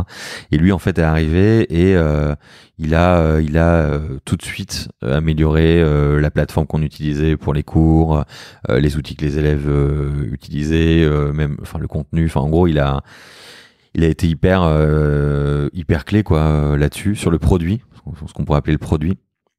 Et voilà. Et c'est un mec qui est hyper structuré là-dessus. Pourquoi il est venu vous rejoindre? Quand t'es Google Zurich et que tu alors nous on avait gagnes beaucoup d'argent. Ouais, alors c'est vrai qu'on a eu pas mal de chance. Je crois que, je suis pas dans son fort intérieur quoi, mais nous au début on avait notre logo, c'était un petit wagon avec une planche de surf. Ouais. Et Seb est surfeur et je crois qu'il aimait bien l'image. On avait fait un surf camp aussi à l'époque. D'accord. Donc code et surf. Et je crois qu'il aimait bien en fait l'image et puis l'esprit du truc. Je crois que c'est ça. Il va me tuer si c'est pas ça. Le côté un peu hippie alternatif indé. Il aimait bien le côté surf en tout cas. Ouais. Après le côté surf et le côté dev. Après en vrai il y a eu un très bon fit humain. On s'est très bien entendu tous les trois et on est hyper complémentaires. Et c'est vrai qu'on bosse ensemble depuis 5 ans avec Seb et que ça se passe hyper bien quoi. Et donc du coup vous créez la boîte. C'est quoi les moments clés, soit de la création, soit du moment où tu passes où t'arrêtes tes gardes à vue. Enfin, qu'est-ce qui s'est passé dans ces années qui a fait la différence, qui a fait que vous créez la boîte, vous shiftez dans un autre monde, dans un... C'est marrant parce que en fait, tu vois, j'ai pas un souvenir précis de la façon dont ça s'est passé, Il n'y a pas eu de rupture. Non, pas du tout. Point, comme on dit. Ouais, pas du tout. De rupture, ouais. Ça s'est fait vraiment de manière tranquille. Après, moi, on a commencé à se payer avec le wagon assez tard. Tu vois, en fait, t'as toujours un moment qui est compliqué. Tard, c'est quoi? Je dirais 4e trimestre 2014, tu vois. Oui, donc c'est ouais. À la fois dans la vie d'une entreprise, c'est au bout d'un an. Alors c'est rapide, tu vois. Pour beaucoup de startups, c'est rapide, si t'es autofinancé, totalement. Ouais, donc t'as pas levé à ce moment-là. Jamais levé. Donc je veux dire, savoir se payer à quelques-uns au bout de moins d'un an. Ouais, c'était super. C'est pas, ouais. C'était super, mais si tu veux, il y a un moment qui est un peu compliqué où en gros tu gagnes que dalle. Ouais. Tu fais tes gardes à vue et tout. Tu vois qu'il faut quand même que tu consacres de plus en plus de temps à ta boîte parce que ça marche. En même temps, elle peut pas encore te payer. Ouais. Tu vois, donc il y a un petit arbitrage à faire. Alors, en vrai, je l'ai fait très vite parce que j'adorais ce qu'on faisait au wagon. Tu t'es jamais dit je vais arrêter? Non, on me l'a beaucoup dit. Ouais. On m'a beaucoup dit. Ça c'est dur, ça. Qui? Ouais, il y a plein de gens. En fait, ce qui m'a toujours fait marrer, c'est que c'est un peu dur ce que je veux dire, mais quand tu lances ta boîte, t'as parfois, pas souvent, parfois des gens qui vont dire que t'as tort, qui vont dire que tu vois que c'est dangereux, que c'est. Je sais pas si c'est pas souvent. Alors, en fait, dans ces gens-là, t'as deux catégories de personnes. T'as ceux qui veulent ton bien et ceux qui sont jaloux. Tu vois. Ouais. C'est un peu les. Et ce qui est marrant, c'est qu'en fait, au stade où ils disent ah mais attends, tu fais une connerie, etc. Tu peux pas identifier ces deux catégories de personnes, tu vois. Sauf que plus tard, si ta boîte marche, tu les identifies. C'est-à-dire que plus tard, quand ta boîte marche, ceux qui disaient ça pour ton bien te disent c'est génial, je suis hyper content pour toi. Ouais. Et ceux qui te disaient ça par, tu vois, on va dire ressentiment, te disent un truc du style ah putain t'as eu de la chance quoi. Tu vois, comme si globalement. Ouais, et puis c'est marrant, on en parle pas beaucoup de ça. Alors moi j'ai peut-être ce tort sur ce podcast d'être assez, je veux être optimiste, positif, etc.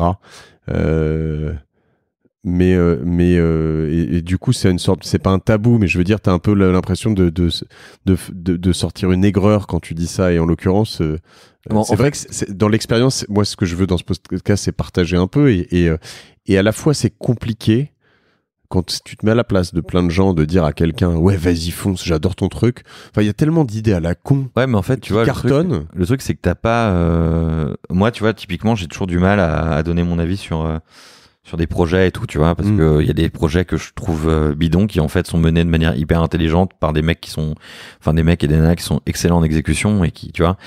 Donc ça déjà c'est vrai que c'est un truc que j'ai du mal à faire. Et en fait de toute manière, si tu veux, j'ai jamais compris cette idée de dire à quelqu'un t'as tort ou tu devrais pas faire ça ou tu prends un risque, tu vois, parce que en fait.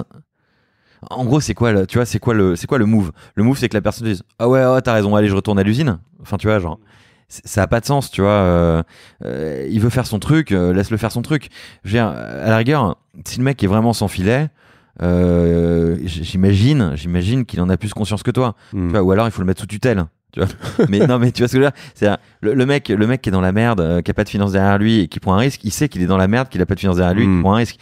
Ça sert à rien d'arriver avec ton marteau et de lui dire ouais, tu sais que t'es dans la merde, que t'as pas de finances et que tu prends un risque. Tu vois. Ouais. Et en fait, c'est pour ça que j'ai jamais vraiment compris. Tu vois, autant dire au mec, alors comment ça va? Vas-y, parle-moi, explique-moi. Tu vois, à la rigueur, te prononce pas. Dis pas au mec c'est bien ou c'est pas bien, mais écoute ce qu'il a à raconter. Non, tout à fait. Je suis ouais. Et le côté à la limite négatif sur souvent c'est pas forcément contre toi d'ailleurs, c'est souvent contre eux-mêmes les gens qui vont te dire ça. C'est-à-dire que cette forme de potentiel un peu jalousie, elle est aussi dans le fait de voir que toi tu t'es lancé dans un truc que ne feront jamais.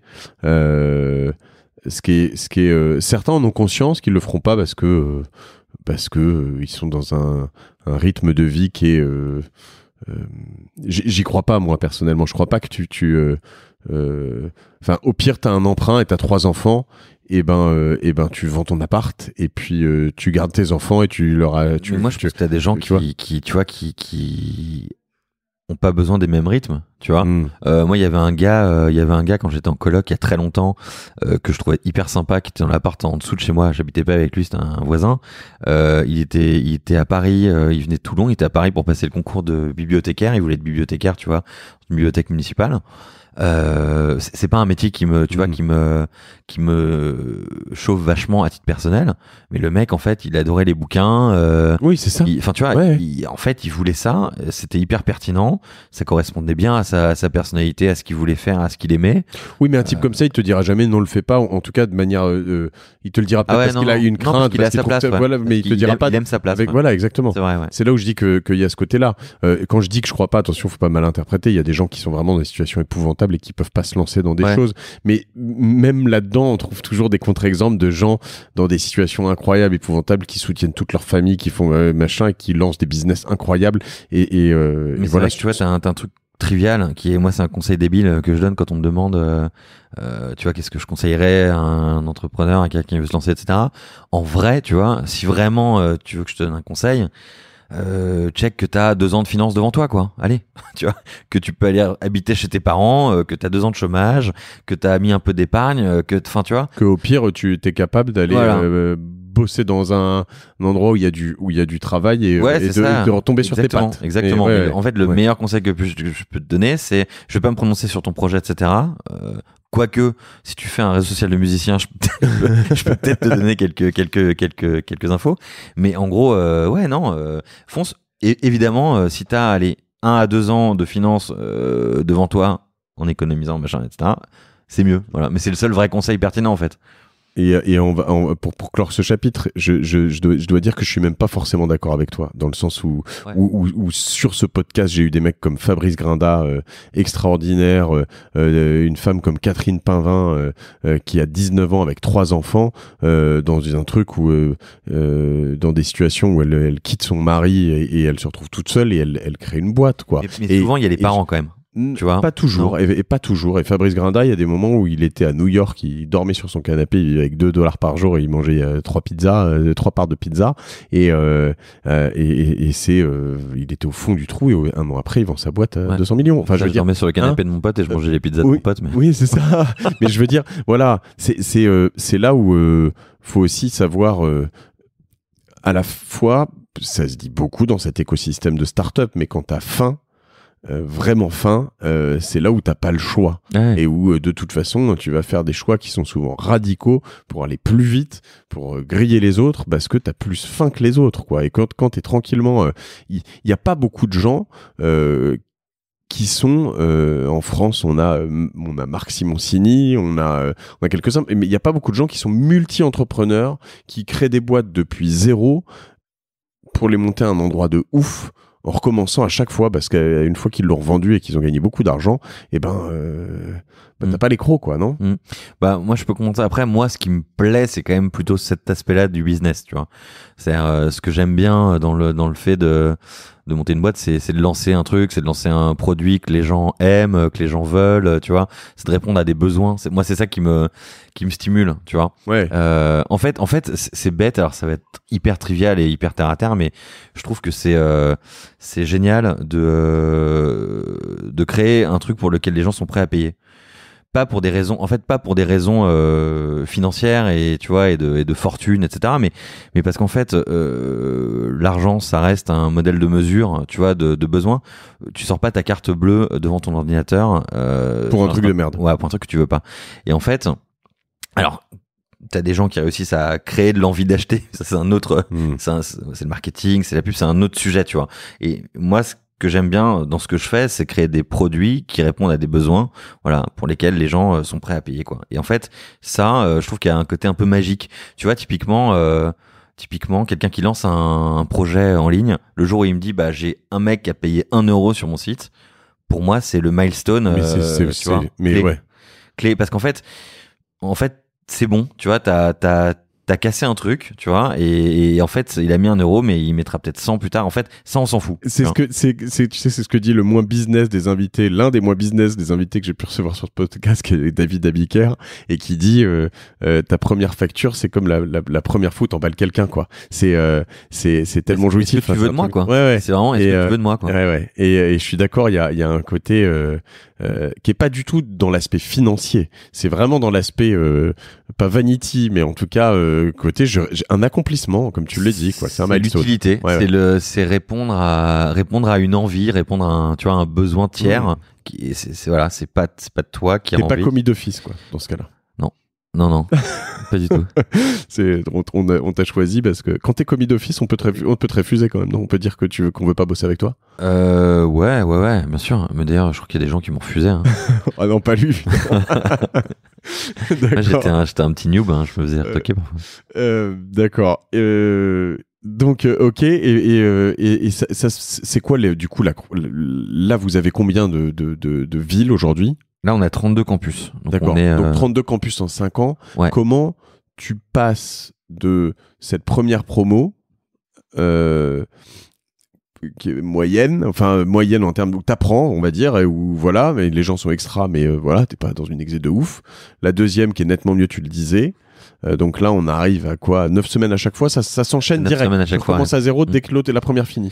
Alors en fait, ouais, exactement. En fait, nous, on a une vraie culture du feedback, si tu veux, depuis le début. C'est-à-dire que le programme dure 9 semaines, donc 2 mois, grosso modo. Et on laisse 1 mois entre chaque session. Donc en gros, tu vois, on fait janvier, février, mars off, avril, mai, C'est bien. Juin off, etc. Beaucoup de vacances. Et on bosse. Non, on bosse. Mais en fait, pendant ce mois off, on va améliorer le contenu, on va améliorer les outils, tu vois. Et en fait, on a cette culture du feedback. À la fin de chaque session, on demande aux élèves de noter. Tu vois, on fait un NPS. Donc, je sais pas si tout le monde Net Promoter Score. Donc très débattu comme concept d'ailleurs. Ouais, tout à fait. Pas chez nous, mais okay. Non, mais en gros, ça nous. Donc explique le Net Promoter Score. Alors, Net Promoter Score, en gros, c'est quand tu demandes, je le fais en très, je suis un peu béotien en la matière, mais quand tu le fais, en gros, quand tu demandes à quelqu'un de noter ton produit ou ton service sur une échelle de 0 à 10, les gens qui mettent entre 0 à 6, tu peux considérer que ton produit leur a fait ni chaud ni froid. Les gens qui mettent entre 6 et 8, c'est des gens qui ont aimé l'expérience, c'est des gens qui ont aimé ton produit, qui ont aimé ton service. Et les gens qui mettent au-dessus de 8, c'est des gens qui ont aimé ton service, comme les gens qui t'ont mis entre 6 et 8, mais qui seraient prêts à le recommander. Et en fait, ça c'est hyper important parce que ça crée une boucle de viralité. Et cette boucle de viralité, en fait, si tu creuses un petit peu, tu vois, le marketing, la publicité, tous ces domaines-là, le Graal, c'est le bouche à oreille. La recommandation, bien sûr, ouais. Mais ça, c'est le Graal, en fait. Et en fait, tu vois, une marque qui aurait un bouche à oreille faramineux aurait pas besoin de faire de pub, en fait, presque. Tu vois, c'est ce que tu veux atteindre, quoi. C'est ce qu'il y a de mieux. Enfin, en tout cas, c'est ma vision. Mais... Et en fait, ça nous permet de créer cette viralité-là. Ouais. Ça dépend. Alors, j'ai appris ça en bossant avec plein de clients différents, que ça dépend des business.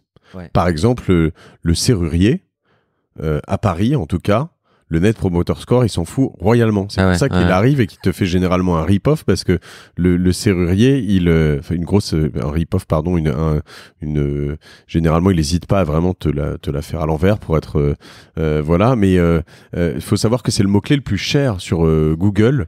Quand tu tapes serrurier entre, je crois que c'est 22h et 6h du matin, sur ton téléphone portable, tu peux payer jusqu'à 50 € le mot-clé sur Google. Parce qu'en fait, le type derrière, comme il va de toute façon te faire changer ta vie. Bon, 400 balles, ça c'est le moins cher, non? Sinon c'est 1500 ou 2000. Et voilà. Et donc du coup l'idée c'est de dire, voilà, mais lui il s'en fout du Net Promoter Score. Il n'y a pas de fidélisation. Voilà, exactement. Sachant que dans un business comme le tien, évidemment, comme tu as des promos, des gens qui vont tous, enfin en grande partie potentiellement te recommander. Puis après ils vont aller dans des boîtes qui peuvent te recommander. C'est hyper important. Aussi que tu vois dans l'éducation. Nous, on a un produit d'éducation qui est un produit qui est exigeant. C'est quand même 9 semaines. Faut trouver 9 semaines, tu vois. C'est payant, enfin, tu vois. Donc, c'est quand même un engagement, quoi, financier, en termes de temps, etc. Et donc, c'est légitime, si tu veux, vis-à-vis de quelqu'un qui s'intéresse à ton programme, de lui fournir, on va dire, ce genre d'avis extérieurs, tu vois, impartiels, que sont ceux des élèves contents ou des élèves pas contents d'ailleurs. Mais en fait, par exemple, si demain je fais une pub, tu vois, dans le métro, en disant le wagon c'est la meilleure école du monde, venez. Bah, moi ça va pas me parler, tu vois.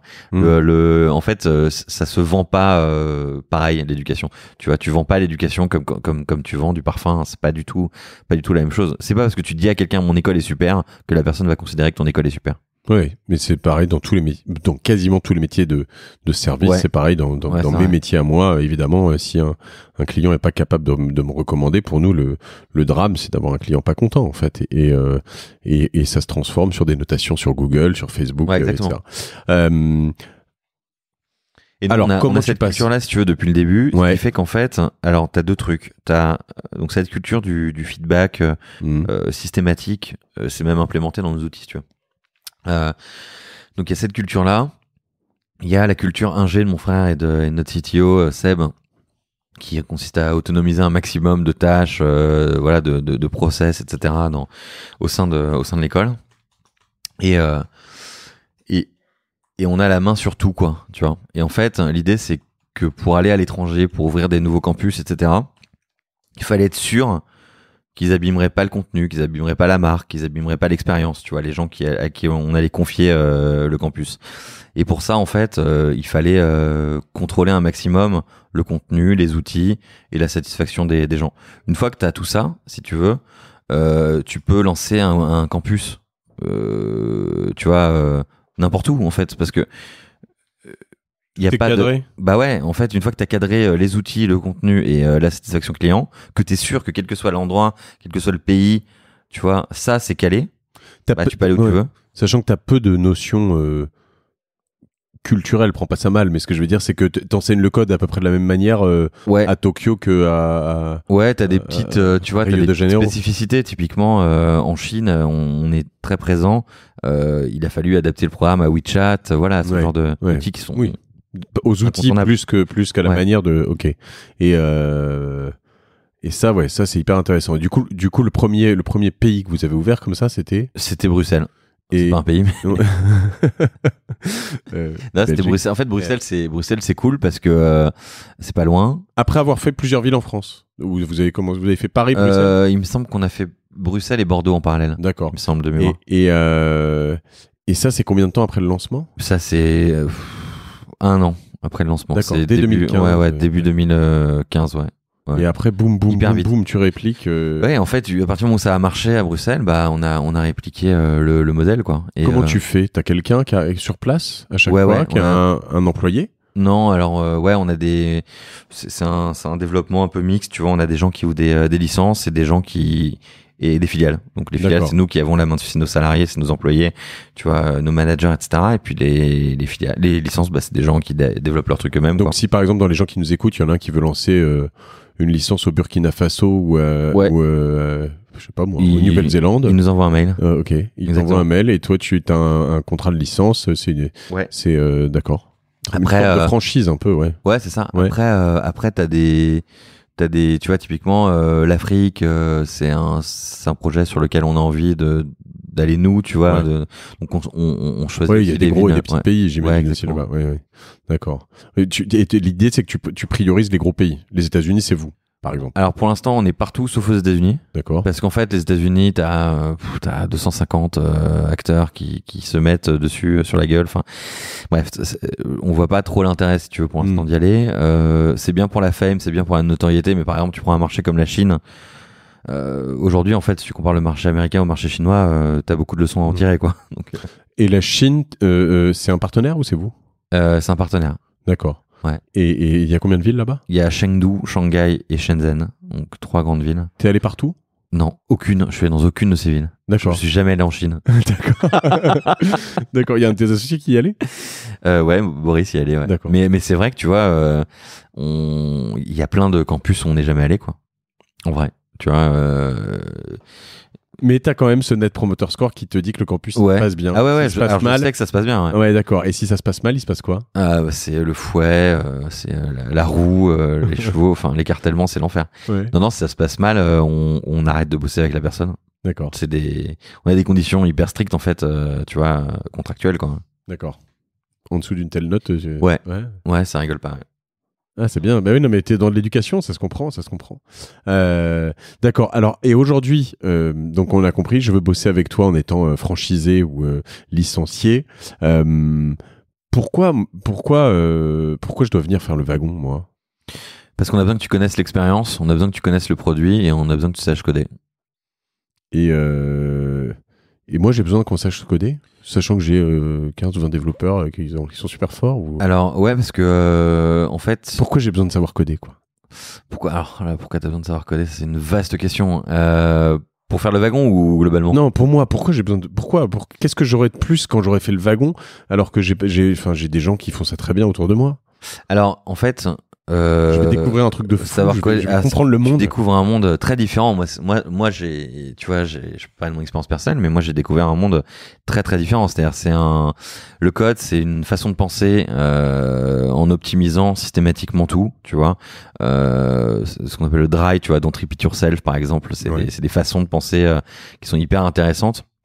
La programmation, c'est des logiques, qui sont hyper tripantes, en fait. C'est assez agréable.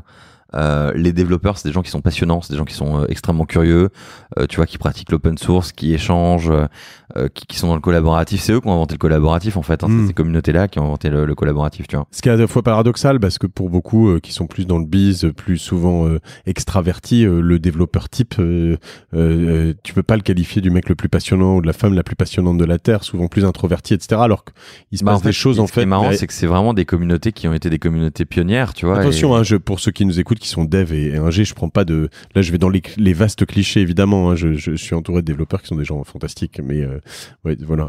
Non, mais c'est une profession, en fait... alors déjà, c'est une profession qui effectivement a une image qui change beaucoup au fil des années. Et c'est quand même une profession où déjà, tu dois être curieux tout le temps parce que t'es sur du sol meuble. Vraiment, tout bouge tout le temps. Les technos bougent, les langages changent, tout change tout le temps, etc. Donc, en gros, faut être hyper humble et considérer que ce que tu sais aujourd'hui n'existera plus demain. Ça, c'est strictement le contraire de ce que tu apprends quand tu fais du droit, tu vois. Le code Napoléon, il est là depuis un petit moment, tu vois, 1804. Bon, il a changé, hein, mais moins qu'un repo GitHub, quoi. Mais je vais pas rentrer dans le repo GitHub parce que si je commence à essayer d'expliquer ça, là, je vais me fourvoyer. Mais ce qui est pas complètement, ce que tu dis là, est pas complètement pareil, naturel. C'est-à-dire que on a envie de dire que le code, c'est empirique, c'est des 0 et des 1. Tu vois ce que je veux dire? Et c'est vrai, je vois ce que tu veux dire. C'est-à-dire qu'il y a 10 ans ou 15 ans, même si moi je code pas et que je sais pas, enfin, très très peu faire ce genre de choses, on allait, on hébergeait des sites sur, limite on achetait des racks dans des centres d'hébergement, etc. Aujourd'hui, tu as le cloud, c'est totalement différent. À tous les niveaux, comme tu le dis, à toutes les couches, en fait, le code est c'est simplifié sur plein d'endroits. Les CMS, donc les comme WordPress, ou se sont développés. Donc tout a complètement changé, mais c'est mouvant. Ouais, c'est très... en fait... Parce que ça avance vite, en fait, c'est ça, non? Ça bouge extrêmement vite.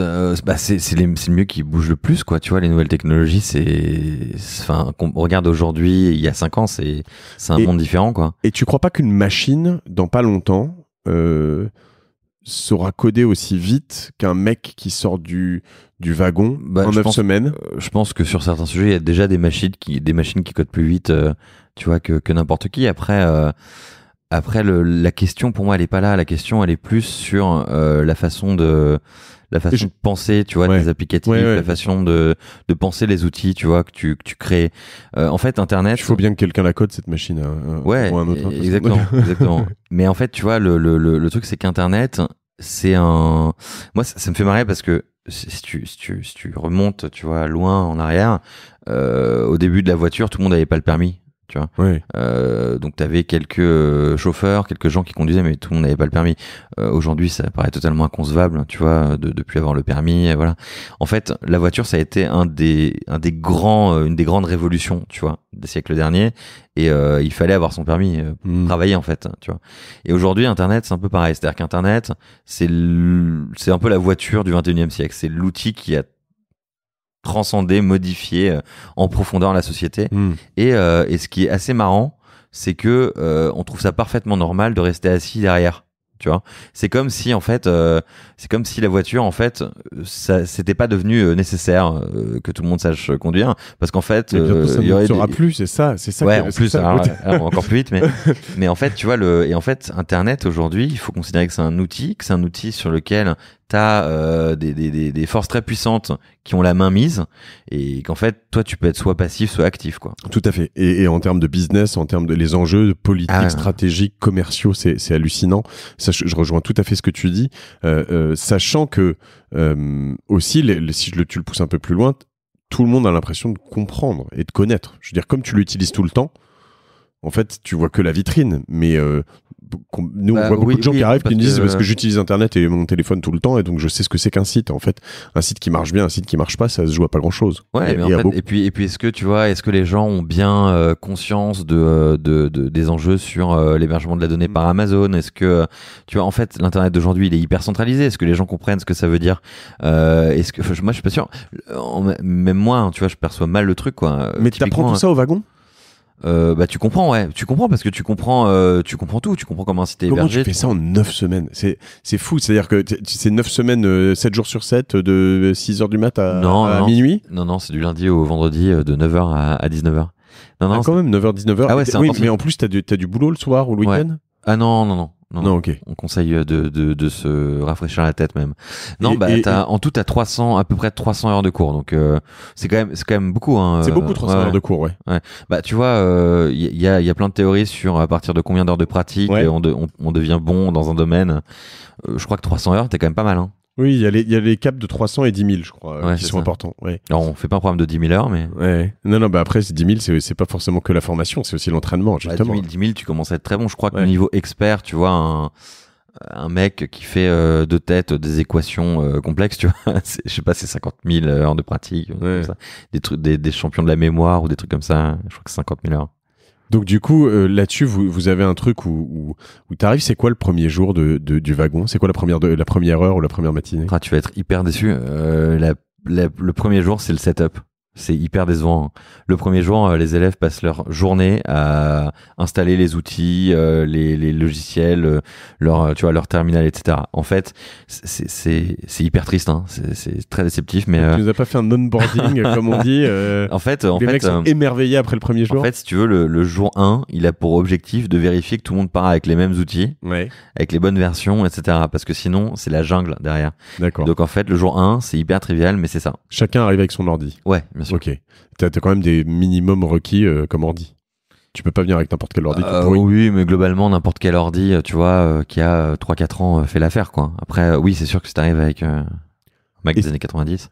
Et t'as des clients entreprises. Moi, je peux inscrire de mes employés au wagon. Ouais. Alors, si t'es suffisamment moderne dans ta tête pour accepter qu'un employé parte 9 semaines se former, oui. Après, c'est plus à ce niveau-là, tu vois, que ça bloque en général avec les employeurs. Parce que tous les employeurs sont pas forcément, tu vois, chauds à l'idée de laisser quelqu'un partir pendant 2 mois. Ça coûte combien? Ça coûte 6 900 euros. Pour les employeurs comme pour les gens, pour tout le monde. Ouais, pour TTC. tout le monde. Ouais, pour tout le monde. Après, on est certifiant, donc tu peux mobiliser du CPF, du DIF, tous ces acronymes, du CIF, typiquement, tu vois, le fonds GESIF, etc. Bah, ça, c'est mobilisable. Ok. Et tout le monde est accepté? Non, faut candidater. On prend à peu près une personne sur 3. Les stats, c'est ça, quoi. Donc, je te demanderais bien de faire un prix pour mes auditeurs, mais bon, je sais monsieur. Alors ça, mais c'est ma CMO qui décide ce genre de truc, elle me tuerait, je pense. Dis oui, elle dira oui après. Il faudra que bon, je vais négocier après cet épisode. Mais ils peuvent m'écrire avec plaisir pour en parler. Ouais. On t'écrit où? Romain@lewagon.org. Ok, romain@lewagon.org. Chouette. Et c'est quoi ton job, toi, aujourd'hui, Romain? C'est une question que je me pose un peu, une question que je me pose un peu régulièrement. Mon job, c'est Tu fais plus de garde à vue la nuit? Non, ça fait longtemps que j'en fais plus. Mais dans mes rêves. T'as rendu ton... Pardon, tu n'es plus au barreau. J'ai gardé ma robe, je me suis fait omettre. C'est un terme un peu barbare, mais pour dire qu'en gros, je suis plus avocat. Mieux vaut garder le haut. Hein, mais et je me suis fait omettre. C'est pour pas dire radier, en fait. Quand tu te fais radier, c'est que t'as été un mauvais garçon et que on t'a effacé. Voilà. Quand tu t'es fait omettre, c'est que on t'a omis. Voilà. D'accord. Donc tu t'es fait omettre. Je me suis fait omettre, ouais.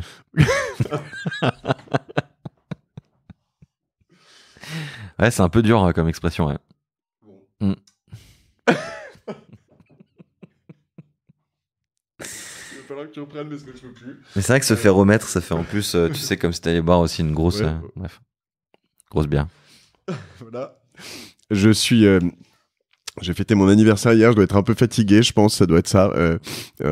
Donc, du coup, aujourd'hui, tu fais quoi? Aujourd'hui, du coup, mon boulot, c'est beaucoup...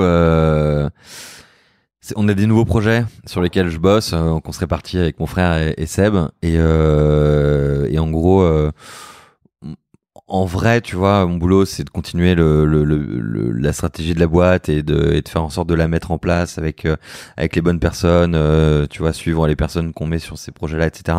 Après, en pratique, tu sais, moi, j'ai toujours l'impression que je suis dans un bateau, tu vois, sur un petit bateau, un petit voilier, que je vois le phare, tu vois, je vois le phare où je vais. Et j'arrive, je m'installe le matin à 8h à mon bureau, tranquillement, tu vois, je hisse les voiles, etc. Tout va bien, la mer est calme, etc.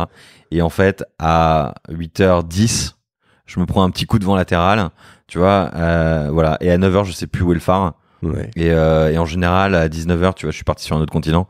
Et en fait, j'ai l'impression que c'est ça le quotidien d'un entrepreneur, en fait, c'est de régler un peu au fil de l'eau, c'est de régler au fil de l'eau les imprévus, et quand t'as le temps entre ces imprévus, implémenter les stratégies que t'as en tête avec tes associés, quoi. Enfin, j'ai un peu l'impression de le vivre comme ça. L'idéal étant que le phare, tu le retrouves quand même un peu tu t'ailles toujours un peu dans la même direction, plus ou moins. En fait, le phare, tu finis toujours par le retrouver. C'est juste qu'il y a beaucoup de vent, les vagues sont hautes, alors tu le vois pas toujours, et puis parfois tu le confonds avec un autre phare. Et, enfin, de temps en temps, le lendemain, il est plus loin que la veille, ce qui est relou. Mais c'est vrai que mais souvent, souvent. Après, c'est vrai que du coup, l'objectif. Mais en fait, globalement, j'ai l'impression que le boulot d'un entrepreneur, c'est de régler des problèmes, quoi.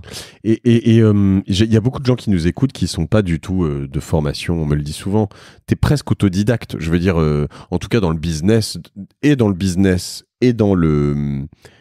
code. Enfin, je veux dire, dans tes métiers là, toi, oui, t'as fait 5-6 ans d'études pour être avocat. Donc, t'as pas appris ni le business, ni le commercial, ni la compta, ni la finance, ni tout ça. C'est quoi ton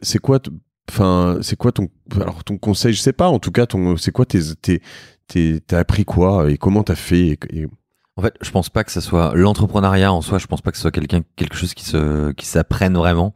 Non, mais les outils, les choses qui vont autour, t'as pu accélérer. Si tu comprends pas la compta. Mais la compta, je comprends rien. Ouais. Enfin, en vrai, non, mais je comprends à peu près. Mais non, mais c'est vrai, c'est un outil, c'est pas une fin en soi. Mais en vrai, la compta, on s'en fout pas. C'est important, mais comment tu vas chercher tes premiers? Je sais pas, t'as des sponsors aussi. En fait, pour moi, tout ça, c'est beaucoup de bon sens. C'est est-ce que tu crois en ce que tu fais? Est-ce que tu réussis à valider que les gens y croient aussi? Parce que ça, c'est souvent l'étape un peu difficile. Souvent, tu crois en ce que tu fais, mais il y a personne pour te suivre.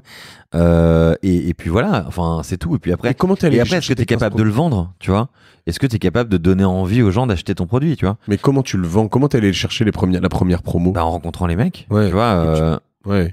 J'allais j'étais un camelot un peu, tu vois. J'allais pitcher le wagon un peu partout. J'allais dans les trucs de pitch, des accélérateurs, des incubateurs. Je le fais moins parce que maintenant, en fait, c'est l'avantage d'une marque, tu vois. Une marque, ça te permet de moins passer le temps. Et par exemple, si t'es ici, qu'on parle au-delà de la sympathie et du partage, ton intérêt, je devrais poser cette question plus souvent d'ailleurs. Mais c'est quoi? Parce que finalement, si t'en refuses presque 2 sur 3 en France, alors il y a des gens qui écoutent un peu dans le monde entier, j'en suis très fier d'ailleurs, mais ton intérêt, en fait, t'es full en France, non? Mon intérêt, c'est pas de. Ouais, je fais pas ça pour. C'est la marque. Ouais, c'est la marque. Ouais, mais pas. Après, tu vois, une société, une boîte, une marque, faut la faire vivre, tu vois. Que t'aies besoin de. Tu vois, je pense pas que Vuitton ait besoin de clients. Je pense pas qu'Hermès ait besoin de clients, tu vois. Pourtant, ils continuent à faire des campagnes, ils continuent à exister. Enfin, c'est vivant. Une société, une marque, c'est vivant, tu vois. Note pour tout le monde. J'ai toujours besoin de clients, moi. Donc, allez-y, n'hésitez pas. D'accord. Nous aussi. J'ai pas dit qu'on avait pas besoin de clients. Ok. Malheureusement. Ok. Très bien. Et donc, c'est quoi le futur du wagon? Alors, le futur du wagon, là, on a pas mal de sujets en ce moment. Il y a un sujet, moi, que j'aime beaucoup, c'est commencer à travailler avec des corporates, avec des grosses sociétés, etc. Parce qu'il y a vraiment des sujets de future of work, de transformation, tu vois, de façon de penser, mais c'est infini, c'est un puits insondable. C'est dans un business de formation maintenant, au-delà du code ou... En fait, si tu veux, je trouve que la formation professionnelle, c'est un domaine qui fait pas envie, tu vois, dans laquelle on a une assez mauvaise idée des acteurs qui interviennent et on se voit vite dans une tour Cogip à la défense, tu vois. Alors qu'en fait, c'est hyper cool de former les gens. Et en fait, je pense que des acteurs un peu plus neufs, qui je sais pas, qui créent des formats un peu plus innovants, qui donnent un peu plus envie, qui se battent là-dessus, je pense que c'est hyper important et moi j'aimerais bien qu'on monte au créneau vachement là-dessus aussi. D'accord. Voilà. Après, le wagon, en gros, le wagon, on a des milliards de choses à développer. Donc, on bosse avec des sociétés, on bosse avec des écoles, on teste des nouveaux formats, on teste des nouveaux domaines. Tu vois, on a des cours en ligne. On a vraiment des tonnes de chantiers en parallèle. On est dans 30 campus partout dans le monde. On a plein de zones géographiques qu'on a envie de couvrir. Donc, il y a encore des tonnes de choses. C'est quoi votre CA à peu près? Vous en parlez où? Je crois que j'ai pas le droit d'en parler. D'accord. Bon, très bien. Et vous formez combien de personnes par an? Alors, cette année, on a formé 1800 personnes. D'accord. Donc En fait, sur 4004 au total, vous en avez fait 1800 en un an, donc Ouais, pas on la a moins de la moitié. beaucoup accéléré. Alors Ouais. pour ceux qui, il a dit 6900 € TTC, donc fois 1800. C'est pas le même prix partout. Non, mais Heureusement, à Rio, c'est pas 6900 € les pauvres. taquine, évidemment. D'accord. Et du coup, l'idée, c'est d'en faire plus. Tu peux scaler. L'année prochaine, tu vas pouvoir en faire 3006. Ah ouais, bien sûr. Et l'année d'après, 10 000. C'est quoi On n'a pas d'objectif, si tu veux, chiffrer en nombre de personnes qu'on veut former. Après, l'objectif, si, c'est quand même de devenir de plus en plus gros. Moi, limite, c'est de doubler tous les ans le nombre de gens qu'on forme, tu vois. Et il y a une sorte de sous-jacent, je sais pas, philosophique ou quoi. C'est intéressant comme, je veux dire, comme métier. T'apprends un dialogue entre l'homme et la machine. C'est des choses auxquelles vous réfléchissez, tout ça un peu? Alors, le dialogue entre l'homme et la machine, c'est pas un sujet sur lequel je bosse vachement. Ouais. Non, nous, bateau, en fait, nous, si tu veux, on a moi, il y a un sujet, tu vois, dont je suis assez fier, enfin, un truc dont je suis assez fier au wagon. Tu vas me prendre une grosse tarte dans la gueule, là. Non, c'est le sujet de changement de vie, tu vois. C'est en fait, moi, je vois, tu vois, les gens qui passent au wagon, il y en a vraiment qui changent de vie. Et je trouve ça cool. Et en fait, moi, c'est plus ces sujets de chemin de vie et de reprendre confiance en soi et de débloquer des trucs dans sa tête. Tu vois, moi, c'est ce sujet-là qui me. La machine, elle est toujours au service de l'homme. Tu peux me balancer un ou deux bels exemples? Oh là là, mais honnêtement, j'en ai vraiment plein. On a une élève qui était prof de français, qui voulait faire autre chose, qui est dev aujourd'hui chez Algolia. Honnêtement, t'imagines, sur 4000 élèves. Non, mais on a plein d'histoires. Il y en a qui ont monté des business mirobolants? Ouais, enfin après, ça dépend, faut que tu définis mirobolant, mais non, on a des belles histoires. Bah, tu vois, typiquement, il y a un projet qui s'est développé au wagon il y a 2 ans qui s'appelle Skello. Ils ont levé 6 millions d'euros il y a quelques mois. Enfin, il y a il y a vraiment plein de jolies histoires, si tu veux. Et après, il y a toutes les histoires, entre guillemets, qui sont pas racontables parce que c'est des histoires un peu de l'ordinaire, tu vois, mais en fait où c'est des gens que tu as vu arriver, par exemple, qui étaient dans des déficits de confiance, par exemple. Tu vois, tu vois des gens qui étaient un peu timides, un peu inhibés, etc., et qui en fait à la fin des démos, tu vois, au bout des 9 semaines, tu les vois sous un autre jour, tu vois, ils sont même physiquement, ils se tiennent plus droit, tu sens qu'ils sont. Il y a des gens qui sont mariés, quoi, en fait, aussi. Et alors, je crois qu'il y a eu pas mal de shops, au wagon. C'est très possible. Bientôt, on va vendre. Mais ça, c'est con, parce que c'est pas, tu vois, je vais pas te faire, allez, je pourrais te faire une campagne de pub horrible, tu sais, style avant-après, tu sais, comme pour les régimes, tu vois. Mais non, mais en vrai, tu vois, mais c'est du concret, tu vois, et en fait, c'est génial de voir les gens qui prennent confiance parce qu'en fait, ils ont dans les mains un outil qui est hyper puissant, quoi. Et un débat éternel des entrepreneurs ou des VC quand ils investissent, des investisseurs dans les entreprises, c'est il te faut un techos ou il te faut un dev. Est-ce que si je suis une équipe de 3 fondateurs ou 2 fondateurs d'une boîte, j'ai pas de dev et j'en trouve pas et je galère parce que je sais pas quoi, si je me dis je vais aller au wagon, est-ce que, entre guillemets, sur beaucoup de projets, c'est potentiellement un good start? Ah bah c'est le parfait start. Bah, il y a même tu vois, Doctolib, ils ont 4 ou 5 devs de chez nous, tu vois. On a, entre chaque session, donc chaque mois off, là, on a une job fair, où t'as des boîtes qui viennent, qui s'inscrivent pour rencontrer nos élèves, etc. Et tu vas trouver en fait, l'avantage aussi, c'est que chez nous, tu vas trouver des élèves qui ont des profils hyper rares, parce que tu vas avoir quelqu'un qui a fait du marketing, qui a fait du journalisme, qui a fait de la finance, enfin, tu vois. Alors, imagine, même un avocat, tu vois, on a plein d'avocats qui sont venus faire le wagon. T'as un mec qui était avocat, qui est dev aujourd'hui, et t'es doctrine ou t'es capitaine de contrat. C'est des profils de dingue.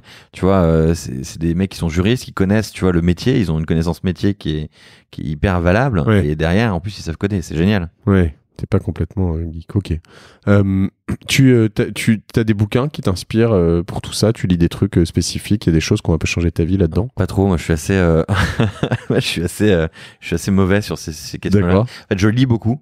En fait, moi j'ai l'impression qu'une de mes premières règles de développement personnel, c'est de pas lire de livres de développement personnel. Au-delà du développement personnel, il y a des livres de business à proprement parler, mais peut-être que pas trop. Non, si en vrai, si dans le temps, il y avait quand même de Lean Startup, tu vois, que j'avais trouvé, de Eric Ries, que j'avais trouvé j'avais trouvé quand même assez malin, mais c'est dingue parce qu'aujourd'hui c'est un vieux truc.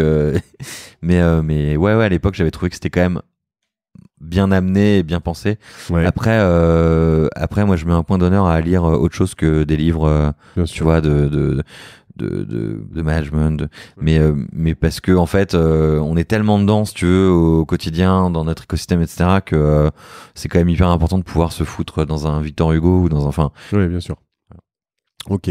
Et si tu avais l'occasion de retrouver Romain au moment où il fait toutes ces gardes à vue, bien avant on va dire, où tu rejoins, ou quelques mois après avoir rejoint ce cab, où tu t'associes, où tu fais le pénal, que tu pouvais te glisser un truc à l'oreille, tu te dirais quoi?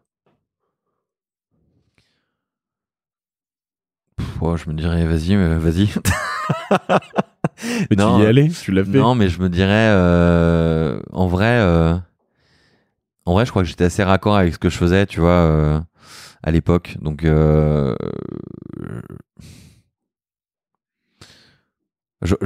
ouais, non, j'ai pas trop de, tu vois, j'ai pas trop de leçons que j'aurais voulu m'apporter à l'époque, parce qu'en fait, je pars du principe que toutes les gadins, toutes les galères, tous les trucs que t'as eu, c'est hyper important. Donc, sans prémunir, c'est nocif, tu vois. Du coup, non, j'aurais juste envie de rester dans un coin et de me regarder faire, quoi. Tu vois. Ok. Voilà. Après, je me serais quand même globalement conseillé de péter un coup sur tout ce qui est réglementaire, légal, etc. Et d'écouter quand même le moins possible la vie des autres, quoi. En tout cas, quand on en vient à ce que tu crées. T'as des rituels, je sais pas, des choses qui. Bah, je lis beaucoup. Ouais. Tu vois, je lis allez, au moins 1 heure par jour. Donc de la littérature plutôt. Ouais. Je lis beaucoup. J'ai une vie pas intéressante. Je travaille. C'est terrible. Je fais du bateau. Je bosse, je lis et je fais du sport. Le mec est nul. D'accord. Non, mais je lis beaucoup. J'aime bien cuisiner. Ça me vide bien la tête. Découper des légumes et tout, c'est un truc qui me vide bien la tête. J'aime bien faire ça. Tu vois, une journée idéale, c'est une journée où je pars relativement tôt. Je rentre chez moi, je découpe quelques carottes. Je rentre chez moi, je découpe quelques carottes. Je lance mon bœuf carotte et puis je vais me bouquiner un truc, quoi. Ça, c'est vraiment la bonne journée, tu vois. Et là, il est à peu près à 20h et puis c'est bon, quoi. Ok. Tu rebosses pas après le soir? Non. On a une règle qu'on essaie de respecter. Tu sais, on utilise Slack massivement. Ouais. Qui est une vraie saloperie, en fait, potentiellement. On me le dit de plus en plus, hein, ça. Mais... Ouais, alors si, j'ai quand même des règles. J'ai aucune notification sur mon téléphone. D'accord. C'est-à-dire, je reçois aucune notif. Ni Messenger, ni WhatsApp, ni SMS, ni Slack, ni mail, ni rien. J'ai aucune notif. Parce qu'en fait, cet outil-là, j'utilise pas pour qu'il me ping. J'utilise pour moi aller chercher de l'information. Et sur ton ordi, t'en as, en revanche? Aucune. Mais vraiment aucune. T'as aucune notif nulle part? Non, aucune. En fait, mon boulot, c'est d'aller regarder mes mails et Slack, tu vois. Donc, si je le fais pas, j'ai une raison de pas le faire. Donc, j'ai pas de raison d'être notifié, quoi. Tu vois. Le SMS, quand même. Le petit Messenger. Ouais, mais tu vois, Ouais. j'ai pas tu vois, je lis pas, il s'affiche pas sur mon téléphone. Ouais. Tu vois, je sais que j'ai un message, mais je le regarderai plus tard. Okay. Ça, c'est vraiment. Alors, pour le coup, ouais, je trouve qu'il y a un côté asynchrone qui est hyper important. Tu vois, je veux pas être plugué à mon téléphone. Je veux pas que mon téléphone me dise voilà, t'as reçu ce message-là, regarde-le. Voilà. Enfin, tu vois, ça c'est mort. Ça, je dois être totalement maître de ce truc-là. Après, on a des règles quand même avec mon frère et Seb notamment, qui sont pas de messages Slack intempestifs à partir de 19h. Tu vois, pas de messages Slack le week-end.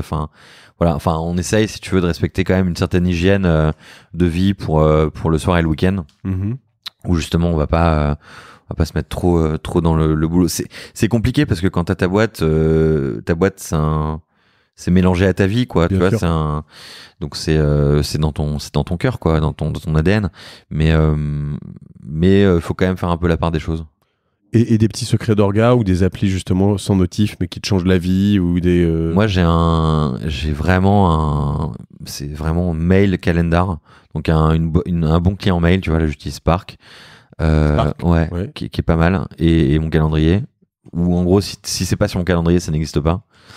Et en fait mon mail, c'est pas tout. le premier à dire ça. Je crois que c'est Pierre Valade qui me l'a sorti, mais Ah non, mais moi, c'est pas moi, c'est pareil. C'est pas sur mon calendrier, ça n'existe pas. Ouais. Mais vraiment. Et en plus, tu vois. Mais ça t'arrive pas d'oublier de mettre un truc sur ton calendrier et de voir quelqu'un qui débarque et qui dit. En général, quand c'est pas sur mon calendrier, c'est que la personne n'a pas créé l'event, tu vois. Mais non, quand je dois mettre un truc sur mon calendrier, je le mets.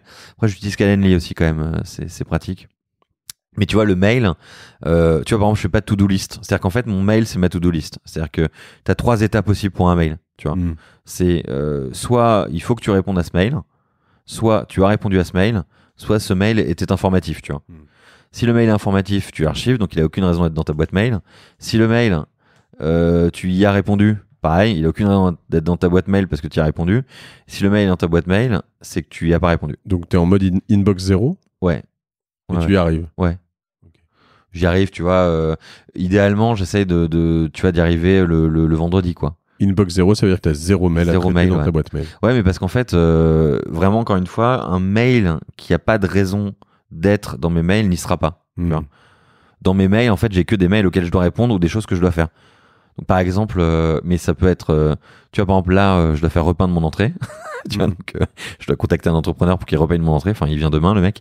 Mais à l'époque où on m'a donné les coordonnées de l'entrepreneur, je me suis envoyé un mail, tu vois, à moi-même en me disant, appelez le gars. Par exemple, tu as beaucoup de 1800 élèves par an, il y a des gens qui t'écrivent, tu leur demandes de rien et tu peux pas tout traiter. Il y a des choses. Moi, en fait, tu veux l'avantage. Tu forward, des gens. Ouais, je forward un peu. Je reçois, en vrai, tu vois, ça dépend des périodes, mais je reçois, je pense, une quarantaine de mails par jour, 50aine de mails par jour. Après, c'est pas tant que ça. Non, c'est pas énorme. À la fin de la semaine, ça fait pas mal de mails si tu les as pas traités, mais de vrais mails auxquels il faut répondre, tu vois, pas de mails. Mais c'est vrai que en fait, moi, je suis dans une position qui est agréable, qui est que j'ai pas besoin de relancer les gens. On va dire sur le principe, tu vois. Par exemple, si j'étais business developer ou tu vois, je devrais relancer les gens, mettre des rappels pour relancer bidule, etc. En fait, moi, je suis dans une position un peu confortable, qui est que j'ai pas spécialement besoin de faire ça. A priori, les gens, c'est eux qui vont m'écrire ou ceux qui vont me répondre parce que j'aurais déjà répondu. De toute façon, maintenant que Romain a donné son mail sur ce podcast, vous pouvez le floader. Il va en recevoir 200 par jour. Je compte sur vous. Non. J'ai eu des périodes où j'en recevais beaucoup plus, ouais. Et pourquoi d'ailleurs? Écoute, probablement que t'es bien organisé, que les gens vont au bon endroit pour. C'est une bonne Après, il y a un mail contact @lewagon.org aussi, n'hésitez pas. Hein. Trop tard. Je vais pas le redonner, faudra remonter un peu en arrière. Et où est-ce qu'on te suit? Où est-ce qu'on t'as des réseaux sociaux privilégiés? Twitter, Instagram, LinkedIn, Facebook? Pas spécialement, je suis sur tous ces réseaux-là. Ouais. Il y en a pas un sur lequel t'es plus. Non, pas spécialement. Je suis assez mauvais en Twitter. Je tweete un peu, mais en vrai, je suis assez nul avec Twitter. Je scrolle beaucoup trop Instagram à mon goût. Et ouais, j'utilise beaucoup Facebook, mais de moins en moins là. En vrai, j'ai l'impression que le réseau que j'utilise le plus, c'est WhatsApp. Ouais, qui est pas un réseau. Non. Si, oui. LinkedIn, non. Si, LinkedIn. Mais mon LinkedIn, il y a trop de gens. Tu sais, j'ai trop d'élèves ou contacts et tout, et du coup, c'est vrai que j'ai un peu l'impression que c'est la foire à la saucisse quand je vais dessus. Enfin, je m'excuse pour mes contacts LinkedIn, n'est-ce pas? Alors, c'est bien, c'est que tu vas faire la promo de cet épisode sur LinkedIn et que les gens qui vont t'écouter vont. Ouais, c'est sûr, ils vont dire que c'est la foire à la saucisse. Ok, Romain, sur cette belle foire à la saucisse, cette belle image. Belle foire à la saucisse où on se fait au maître, tout ça, bref. Total. Voilà.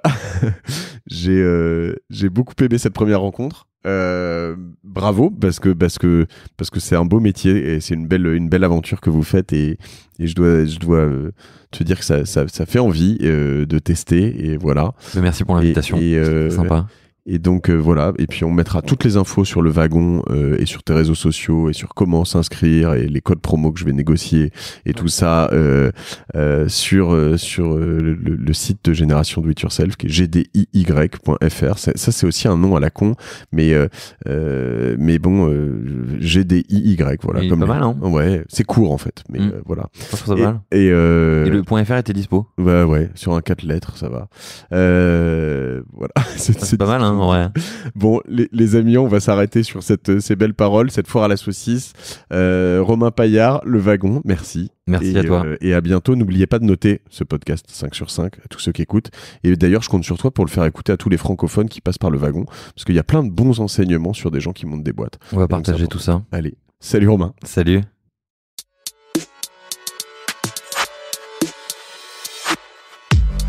Bravo, vous avez écouté cet épisode de Génération Do It Yourself jusqu'au bout. Merci de le partager à 2 personnes autour de vous, d'inscrire de force vos amis au podcast sur leur smartphone et de mettre une note 5 étoiles avec un gentil commentaire. Ça m'aide énormément pour ressortir dans les classements. Aussi, si vous me laissez votre email sur gdiy.fr, je vous enverrai l'épisode de la semaine ainsi que 2-3 bons plans. Pour finir, n'oubliez pas que si vous avez des besoins en accompagnement digital, toute l'équipe de Cosa Vostra va vous bichonner comme il se doit si vous nous écrivez sur contact@cosavostra.com. Je suis Mathieu Stéphanie et je vous embrasse.